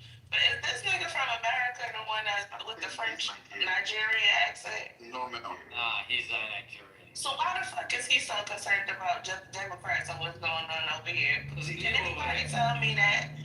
Because if he's in France, he need to mind France. This is very contradictory right here. NGR, I do have a direct question for you. Do you reside in the United States? Yeah, he was in the military, bro. He said it. In the Navy. So he's You asked the question, sorry, I'm in the restroom. Hold on. So, you asked the question, bro. I served in the military as a naval officer for 15 years. I bleeded. Most of these guys talking here, they claim to be an American. You cannot bleed for the country, bro. I bled for this country for 15 years. You live here now. That's all I'm asking is yes or no. Thank you very much. Thank you very much. I respect your service. Thank you for your service. Thank you for Thank your you for service. your Do you live here now, sir? Thank you for your service. Who's next? American. Shameful. We have Stefan new to the stage and he would like to speak. Stefan, go ahead. I'm giving you the mic. Welcome, Stefan. Good to see you. Yeah, good to see all of y'all. I just want to bring something real quick. Here's what's going on under the hood. So most social, and this is less than 3 minutes, most social and recommendation algorithms like the ones behind Clubhouse, X, or YouTube, they don't understand context very well. They mostly track association, co-occurrence, and engagement signals. So if someone repeatedly mentions Charlie Kirk and Dr. King in the same conversation, either titles or captions or hashtags or audible metadata, the algorithm begins to link them. So even if the discussion is critical, Charlie Kirk and like Dr. King, the system still registers that those two names appear and that people engage with the post. Over time, this can make their audience or topics cluster overlap in recommendation models, sort of like digital gravity. All I'm saying is, when those two keep coming up, like, man, they should not be together, it's actually feeding the algorithm that makes it Charlie Kirk, yeah, he's up there with King. That's all I wanted to say. Thanks. Yeah, and I'd like to respond. I've been wanting to respond. And Stefan, I completely agree. And I think that's like, it's being done purposely. Like, and it's diabolical, but that's exactly what's happening. It's being done purposely. I just want to circle back real quick to Ian, GR, and Mike. Not a single person on this was celebrating the death of another king. Not a single person. Now, if anybody was, please correct me if I'm wrong. Neither the comments I made or anybody else made was celebrating it. Yeah, but what I will say this, I am not going to celebrate someone who lived a particular way that was divisive, that was rooted in hatred, that was rooted in a lot of racist rhetoric. How he died, as tragic as it was, and unfortunate as it was, I mean, look, it is what it is. But nobody sat on the stage and celebrated it. But I'm not here to celebrate a man who said negative, like horrible things about people that look like me, and claimed that it was wrapped in Christianity.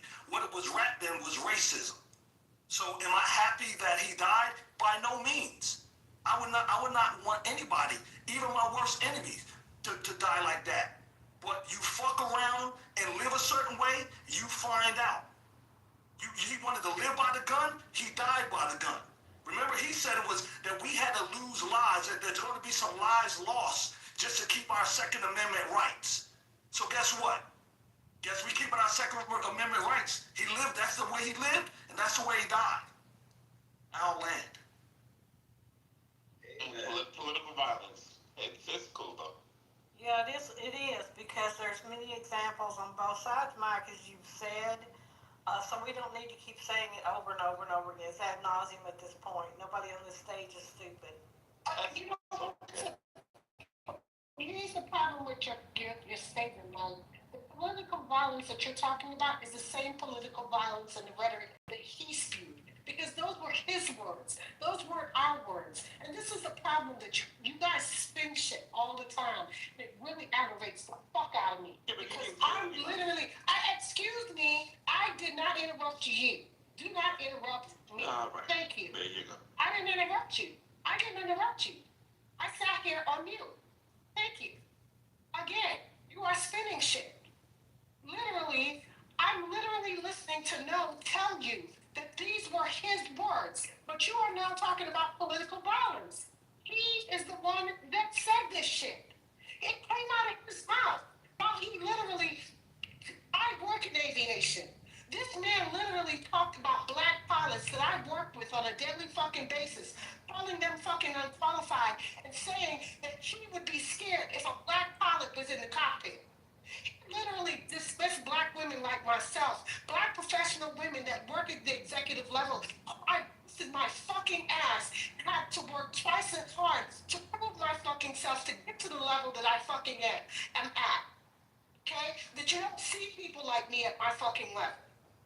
Still trying to put other black women and other women of color up to my level because I'm not going to be here long enough. But you sit here and you idolize people like him. You praise people like him while they're literally trying to strip down the opportunities and the gas ceilings that I have to damn bust wide open for us to have.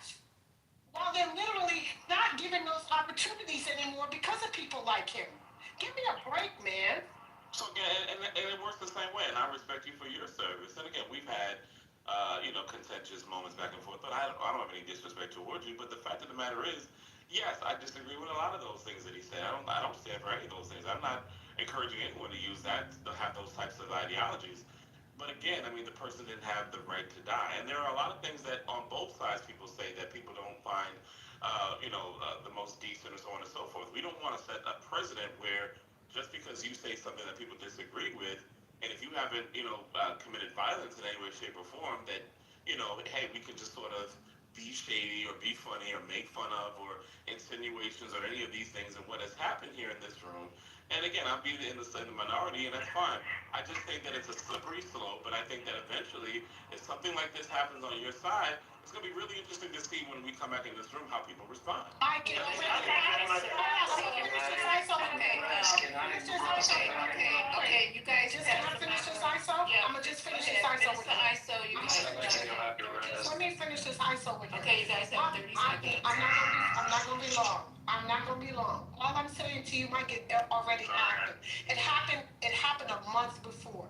When Senator Melissa Hartman and her husband were killed and their dog was killed, she was an actual sitting senator in Minnesota. And you know what? There were no flags taken down for her. There wasn't shit done for her. And this woman was a literal senator who had been doing things for her constituents and for this country. This man was a podcaster. He wasn't doing shit for his constituents. He was out there on college campuses doing what people do all the damn time. And he was making money. He was being a capitalist. So it's weird to me that we're literally praising somebody who was doing capitalist work, but then we turn around and a public servant who would literally lost her life.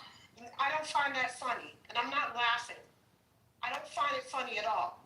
Lost her life, and she didn't even get half the praise. But yet $25 million of my tax money, and I'm gonna land right here, went to putting him on Air Force Two, and literally giving him, excuse me, I don't find this funny. Don't do that. I don't find this funny at all.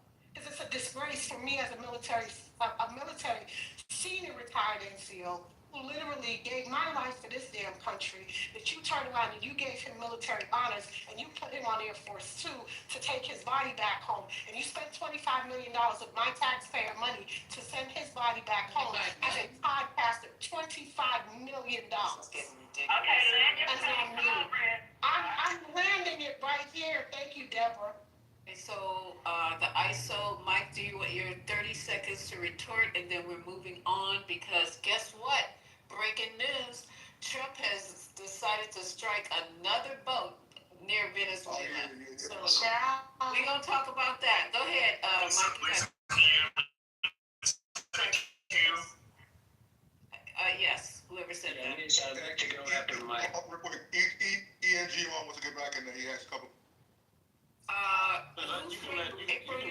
April's still running the queue. You can let ENG speak. Listen to me. They will. I'm back. Go ahead, April. What's your view? Yeah, because Mike is just on. I don't know who's in the queue.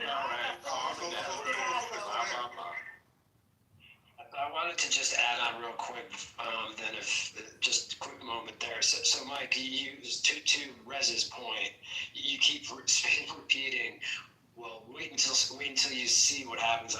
This happens to somebody on your side. And again, nobody here, as Andre was saying, was celebrating his death. Nobody, like I was 100% against his rhetoric. He was flat out racist, but the bullet is not the answer. But that said, what kind of leader, Mike, in the White House orders flags half-mast for a podcaster who happens to essentially align with Trump's racism well, but yet does not order flags at half-mast when a sitting senator is assassinated in her home with her and her husband?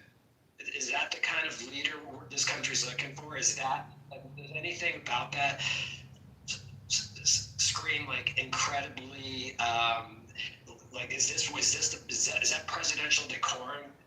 Like he actually put a photo of Kirk I believe in the Capitol.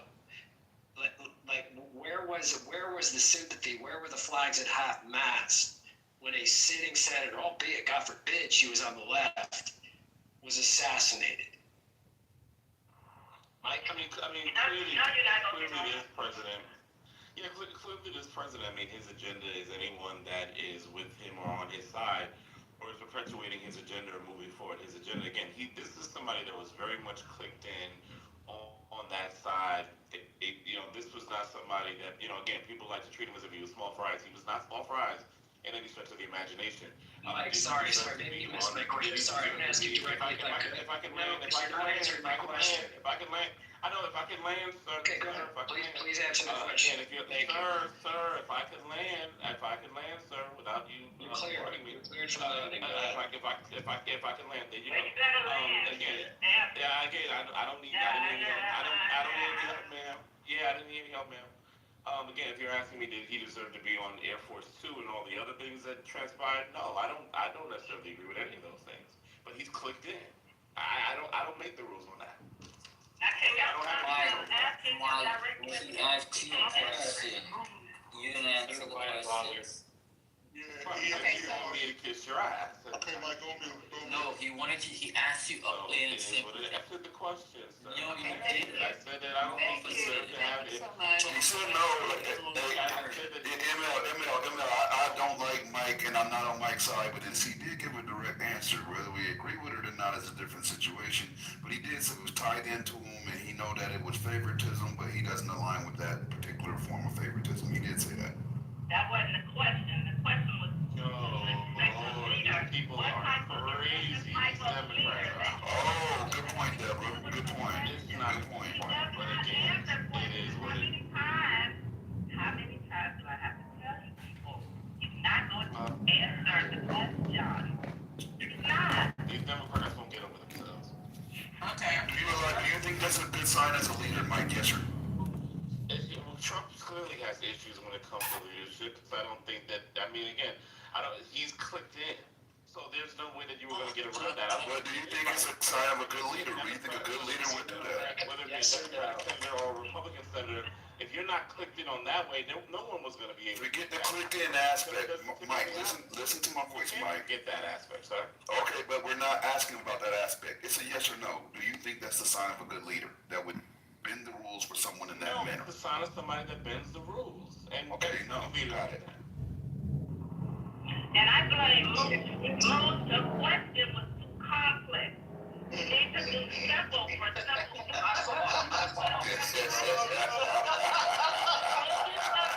My bad, Deborah. I'm not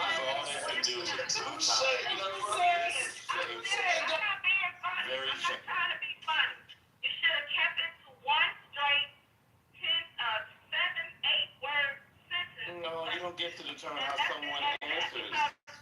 Because you're right. Nobody wants, but everybody would have been able to follow way better if y'all would just stick to one question. Just stop forming a whole question for 2 minutes, because then they can take any part of it and think they did. Oh Lord, this is their brain. Don't cut her off. Let her finish. You're gonna put your black ass on mute because you are not Richard T. Jones. The answer was question. Move you are on. not Richard T. The answer was question. Hey, quit cutting her off, bro. What we're not gonna do is cut her off. I know, because they're talking about me, making a whole big thing about me. Okay, that's what we're not doing. We're not cutting her off. Go ahead, Deborah. Jump in. I'm getting ready to jump in. Okay, I'm ready to jump in. Thank you. Well, Michael and Lisa. Ultra, you're gonna stay in the audience if you keep doing that. No, I didn't do anything. I was just supporting you. I'm watching you. You gotta be able to say it. There's too many voices on the stage. Yes, ma'am. Yes, ma'am. Hi, how you doing, Ultra? How you doing today? Good to see you. Good to see you, mommy. Okay, puppy. So listen, let me tell you guys. First of all, the Medal of Freedom is awarded by the President of the United States to individuals who've made exceptional contributions to the security or national interests of America, to world peace, or to cultural or other significant public or private endeavors. So I don't know where he fits in on there. And then just to add something to it, Dolly Parton, I don't know she contributed more than Charlie Kirk does. She turned it down. I don't know why. I have to go back and read, but this is something that I don't think we should be giving willy-nilly to people who are talking about hate and all this kind of stuff like that. It just doesn't align and it doesn't make sense. So there we go. Dolly was not interested in receiving it. She has better things to do. She has a program where she supplies books to children under the age of 5 all around the country. That's just one of the things she does. That's very nice. And she donates to a lot of underprivileged and underserved countries, underserved urban areas and schools and stuff like that, privately. So she does a lot for the community. See, there we go.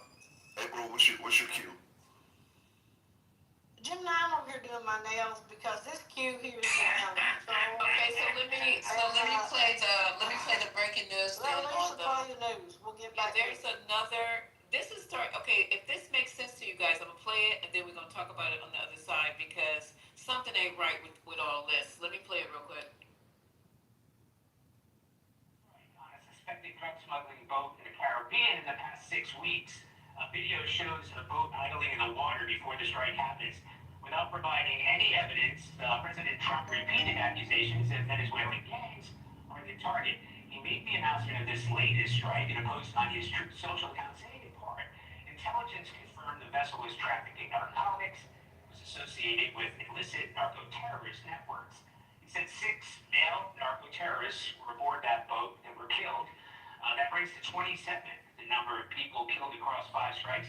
As in the past strikes, no evidence was given on who was on board carrying or what weapon was used to carry out the strikes. The United States has deployed around 6,000 troops to that region known as the Southern Command. That includes the waters off Venezuela and the Caribbean, and it also includes around 2,000 Marines aboard the USS Iwo Jima. Okay, so this is just my little commentary because you know I always got something to spin it on. Why would a drug boat just be sitting idle like a fishing boat in the middle of the ocean? So I just ride out with all my drugs, all my cocaine, and I just sit there knowing that Donald Trump is striking everything within striking distance off of the coast of Venezuela. So Venezuelans were talking about how fishing boats are being hit and affected. So what's going on with that? Anybody? And here's the weird part. They weren't they just giving the Nobel Peace Prize? Okay, I'm gonna go on mute. So, also, they're not doing the same routes. So, to me, it's all bullshit. And if you keep looking at what he's saying, he wants to basically address the whole Caribbean with drugs. So, Venezuela is not the only one he's going to be fucking with. He gonna be blowing shit up all down the coast. And if y'all don't get him that Nobel Peace Prize immediately, he's blowing up shit and killing people. That's how you get it. One of his top aides says woman needs to give it back. She need to give it back and let Trump have it. That's what they say. One of his top aides. Germany, can I say something? Germany, please. Can I say something, please? There you go, engineer. Jump in. 10 seconds. Thank you very much. So, one thing you need to understand is that the drugs basically might not be from Venezuela. Venezuela is a transit country. These guys from Colombia, from Brazil, this Venezuela as a transit. Venezuela is a transit. You understand? If you guys have traveled a lot, if you traveled, you understand? I think most of it, if you know what about transit, you understand? It might not be that these drugs originated from Venezuela, but these drugs have been transit. Venezuela is a transit route to America. So whatever just mute your fucking mic. Just fuck up. Shut up. Mute your mic. Just mute your mic. What are you talking about? Talking to. Nobody cut your ass out. What the hell?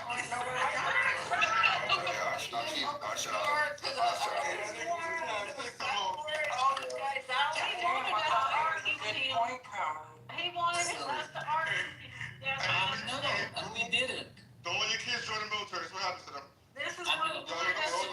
When you guys didn't, he started pretending. He was there. This is PTSD. So hold on. PTSD, man. He missed one thing. PTSD is crazy. Let's move on from this. Let's move on. Lisa. We had. Lisa. Go ahead. I hear you. Go ahead. The boat issue. As soon as Trump shot the first boat, the drug kingpins decided to change the route. Same routes again. So he shot up an innocent boat because there's we ain't there anymore because we know he's gonna shoot it down.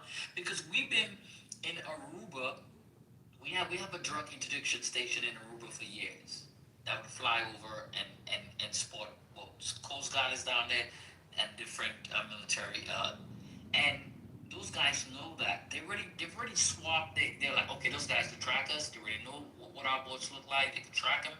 So let's go ahead and move. So we don't know what the drugs are going through right now. They've stopped sending ships out, or boats out, or man-made, whatever you want to call them. So he should know fishermen now. And isn't this also unprecedented? Like usually they get the Coast Guard to stop. They get the Coast Guard to stop the boat and do the arrest. They just blowing the fucking boats up. They don't know anything. International water, so they can't even do International, yep, you don't have jurisdiction. Trump does not have jurisdiction in international water to just willingly open fire on boats unprovoked. But nobody has ever done that before. You gotta take them to the international court. You gotta take them to the international court. What can they do, Lisa? They can't fight back. I don't know. I have no idea. Well, you have to think about all the imaginary wars that our presidents have come up with. We've had Reagan, who had the war on drugs, even though we know the crack epidemic blew straight up during his administration. We had Bush, who had the war on terror, even though we know the bullshit that happened was with him was because his family and the Bin Ladens had some bitch fight. And now we get the war on cartels. And people that our president's focusing on is the Venezuelan. Why? Something to think about. Yeah, that's true. What about the Mexican cartel? Or the Mexicans, yeah. Don't forget them. And there's a lot going on in Mexico right now too. I wouldn't advise going on vacation down there right now. Right. The cartel is shooting up resorts left and right. So I would definitely not go there. They're not welcome to Mexico right now. But he's hyper focusing on Venezuelans right now. They should be. What's underneath Venezuela? The majority. Yeah, the largest oil reserve. Ding, ding, ding, ding, ding, ding. I know this because I'm from Trinidad. Hello? Yeah, so this is like what's going on now, geopolitically, internationally. It's actually under Guyana. Go ahead. Huh? The same region, same area.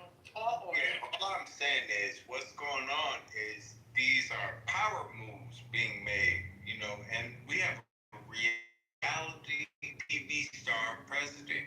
So these moves that are being made, it's apropos for a reality TV star president. What you say? I mean, shit. Anyway, that's it.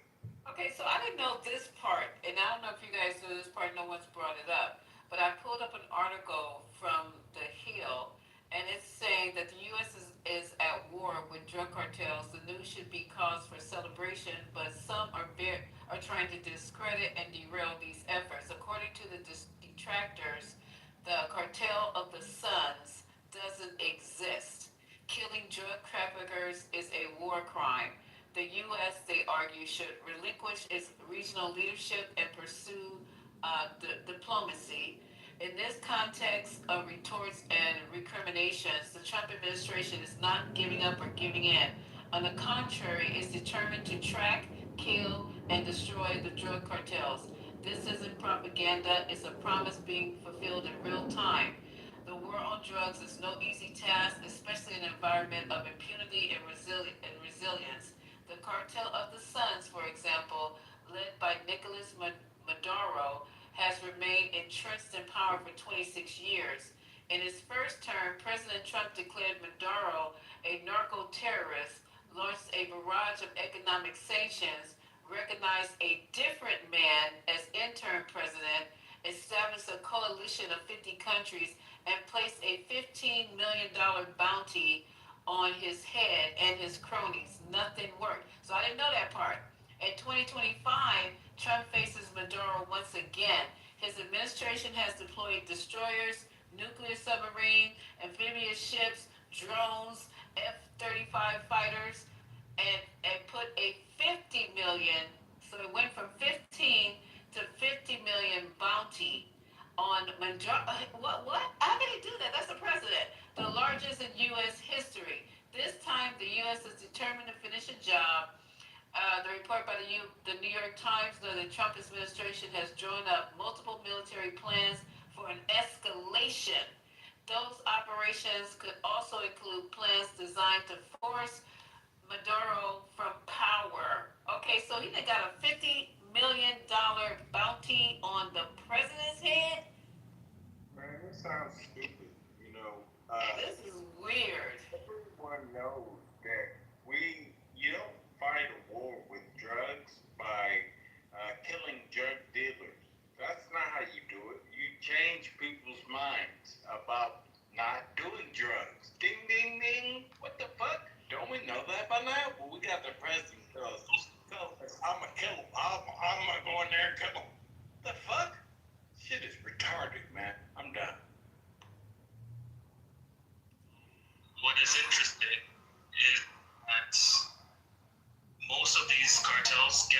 guns from the U.S. and weaponry from the U.S.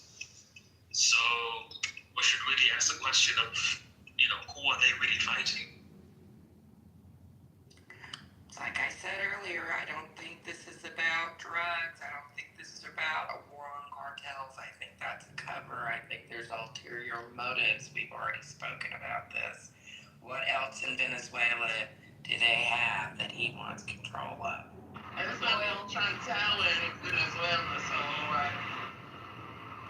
I mean, there's something he wants, and this is his cover, because obviously, has anybody shown any proof whatsoever of any kind of drugs, even a fucking Tylenol, on one of these boats? But here's the thing, Ramona, I want y'all to think about strategically where Venezuela is. It's at the tip of the Caribbean, right? To take control of Venezuela would mean a lot of things. CARICOM. I want you to think about that for a second. I'm gonna just let you breathe on that. That is the biggest thing.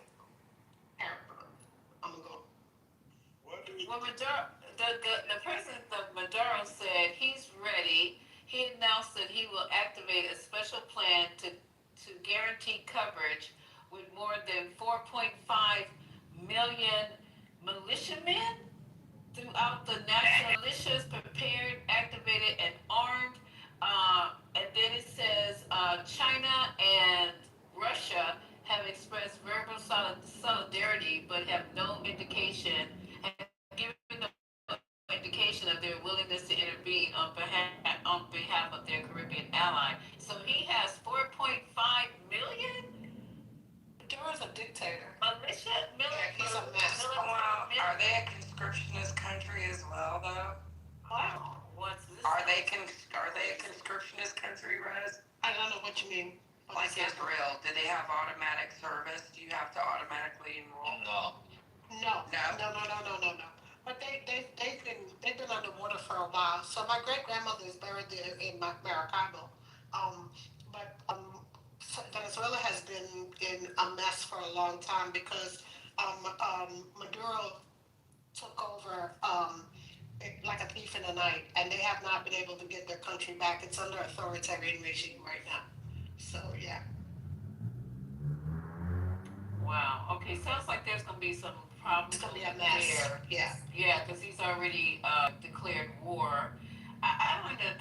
Okay. And at one time he was sucking Maduro's you know what. So it's a hot mess because he loves authority. He loves dictators. He loves dictators. So if you look back in some of the earlier years, and if you go back in some of the earlier clippings, they were friendly at first.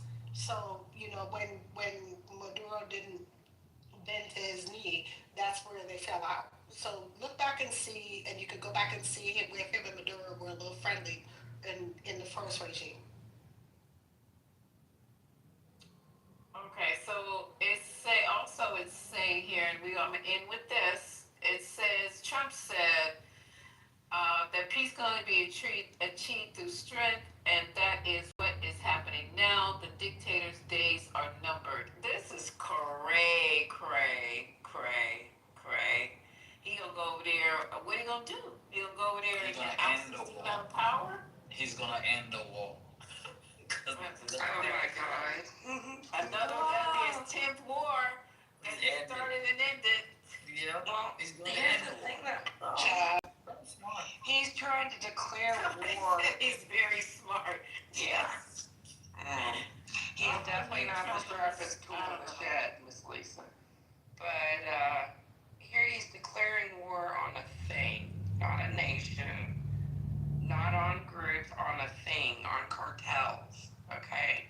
He's saying war on cartels. This is the problem that Congress and some of the people up top are having with going along with this, because they're like, how are you gonna declare war on crime? That's not what they consider war. War they consider between nations, either defense or offense. So this is another issue that's coming up as far as discussion between people, because this is actually supposed to be something that goes through Congress. if he declares war. And so he's using war very loosely. Yeah, but he can't declare war. Congress can declare war. That's what I'm saying. That's what I'm saying. This is a play on words. He can't actually declare war. He has to go through Congress. But of course, as we've already seen, he doesn't do things the way they're supposed to be done. Well, because Congress just sitting down on their ass and not doing their damn job. Exactly. They stuck in their feet or two. You're right. Mm-hmm. So, yeah. Okay, so I know we're jumping all over the place, but I am researching everything, and guess what I found? Not only did they give Charlie, and I know this is going to kick stuff back up, but real quick, the Presidential Medal of Honor, they also are proclaiming October the 14th, October the 14th as the National Day of Remembrance for Charlie Kirk. We remember George Floyd hold on. and D'Angelo. That's what we remembering. Where's the piece of D'Angelo today? Is it a holiday? Well, we already did a memorial to D'Angelo when we opened up the room. So we did what was important first, and we did a song, and everybody talked about it. We read not the obituary, but the press release that his family released, and it was very touching. But Donald Trump, by virtue of authority vested in me by the Constitution and laws of the United States, do hereby proclaim October 14, 2025 as National Day of Remembrance for Charlie Kirk. I call on the American people to assemble on this day in their respective places of worship, there to pay. I invite our nation to pray for the advancement of peace and justice across all our country. Okay, so there you go. October the 14th is now Charlie Kirk Day. No, it ain't. Jesus Lord, how many? But is it a holiday? That's a goddamn shame. No, it was a Remembrance Day. I remember. The holiday is coming up. It's coming. We got Syphilis Day. We might as well have that day too. Only two people I remember today was D'Angelo and George Floyd. Hello, I'm going. Thank you. Yeah. Thank you. Yeah. Yeah. Miss Lisa, And Usher, is this his birthday? Birthday too. Is That's it right. My baby. Sure. Yes. And Usher's birthday. That's what we. Okay. Thank you. Let Miss Ramona jump in. Yeah, Lisa, I was gonna tell you this weekend something. I mean, it's off the wall, but Diane Keaton passed away. Oh yeah, I saw that. Yeah, I was affected by that too. That was smooth fucking cool. That was my girl. I love her. Me too. Condolences to my girl, First Wife Club, Diane Keaton. Yeah. My favorite movie was The The First Wives Club. Me and my mom watched that every Christmas. It's really good. Yeah, The the First Wives Club. That's why it's funny when she was like, Jack Miller. Okay. Who else was jumping in? I just wanted to say this. Go ahead. I just wanted to say that if you're in LA, we have a tornado warning. Just be safe. In LA? Tornadoes in LA. We just got the notification that there's a tornado warning. Be safe out there. Gemini. Is there a tornado in LA? Gemini's gone. Okay. We might know. What was it? People down south. I didn't get it. Earlier, tornado warning. What was the tornado? Is that like a blowjob metaphor or something? Where was the No, I'm in Orange County. I didn't get a tornado warning. It's for downtown LA, surrounding areas, Eaton fires. For flood warning. But I looked, it says they're currently active watches, warnings, or advisories for today. That's downtown, huh? That's specific. I mean, when was the last time we had a tornado in the Los Angeles area? That's why I said that when you came out of that. It sounds like a We haven't had a tornado we had a tornado at a LA library about 25 years ago. Yeah. Okay, well, I found something from NOAA. It is a level 1 something, the lowest, the agency 5-scale powerful storm system racing into the West Coast will bring a rare threat of tornadoes to Los Angeles on Tuesday. Isolated tornado and wind damage starts will be possible Tuesday morning through midday along the coast in Southern California. So it's probably over by now. They're saying morning through midday, right? It's Yeah, like so we had rain here all day. Like it started early this morning, but most of the wind and rain have like this. Don't forget about Alaska. Get Alaska in a tsunami or a typhoon. You got Alaska on the stage. The western coast of Alaska has had, it's had damage due to typhoon. I can't remember the name of the typhoon, but villages have been flooded out. They found one person drowned. There's still people missing. I believe 5 native villages were affected by the typhoon. Are you okay? Are you safe? I'm in Anchorage, babe. I'm not on the western coast. I'm southeast Alaska, but they had Category 4 winds in those villages. The hurricane. No, she mentioned my name. Can I'm not gonna say this. Oh my God, son. What? Your name. Your name was not brought up. Who the hell brought you up? Village. Let me, you can tell you guys your name, village. Nobody said nothing about your name, child. You guys are already You've been cussing us out. Okay, can I exactly. Can you go mute? Let me Can I go mute? Can I go mute? Okay, news. News. Go on mute. You go after. You go after. News. Trump told you guys that China is gonna come crawling when he put tariffs on them, and China's economy is gonna crash. Latest economic data out of China says that although the U.S. export plunged by 27%, China's overall exports grew by 8.3%, the highest total this year, driven by strong demand from Europe and the rest of the world. So, are we winning this trade war? Or are we losing? Or have we lost the trade war? Mod, my hands have been, if you look at the charts, I've been texting for a while. I've been saying my hands are up, can I talk, you understand? So the thing is, I understand, when I come, I see, whatever thing you guys do, I'm immune to it. I know when I come to my full black community, I know what I get based on my accent. I know what I miss. Ain't nobody. Nigga, just call everybody got a motherfucking accent. Don't nobody care about the accent. Okay, hold up. No one is discriminating you, sir, against your accent. We're just trying to get you to be a little more succinct and quick to the point. That's it. No, we respect your accent. I love your accent. So you just have to be a little bit quicker when you give your submissions. That's it. Because we don't have all night. I'm not going to be up till 5 o'clock in the morning.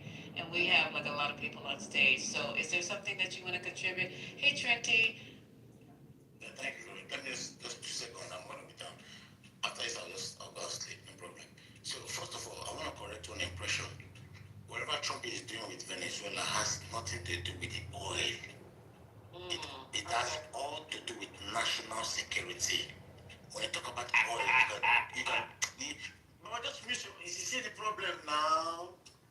Bro, you that is laughing now, bro. I want to know what is your education? Okay, just push through, just talk through. Let me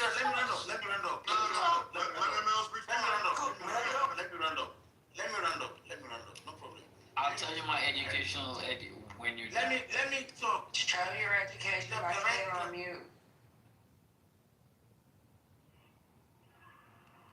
Mr. Engineer, can you finish, please, sir? Come on, son. Like, let this man talk. We've been doing this all night. Like, can y'all not, like, come on. You want to talk, bro? Thank you very much. All right, go ahead. So, whatever Trump is doing with Venezuela, it has nothing to do with oil.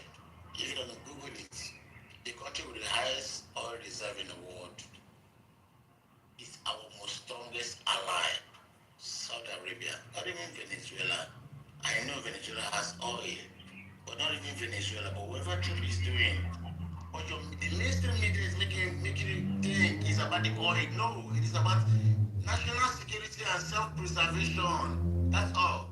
Good night.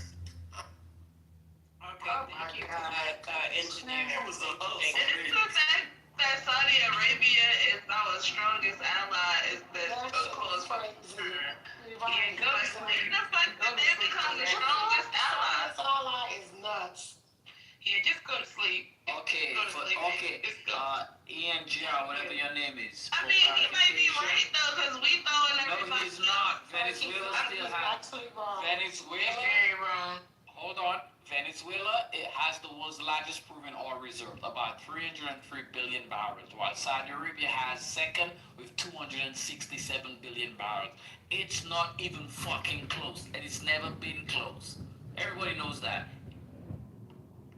Wow. And Camille, please give him your background so that way you can embarrass the shit out So, of him. ANGR, you were talking to a retired lieutenant colonel from the United States Air Force. That part. I have 3 masters. Hold on. Shut up. Shut up. Shut up. Shut up. Stop screaming. Put some respect on that middle name now. You done called his name now. You done took it. Hold on now. Stop You screaming said. on the stage. I'm sorry. Do you know how I know why Saudi doesn't have the biggest oil reserve? I lived in Saudi Arabia for 3 years. I was literally assigned there as a foreign military sales officer. So I have 3 master's degree. I have an MBA. I have a couple of graduate certificates. And what else do you want? Like you said, Venezuela. Like you said, Saudi Arabia.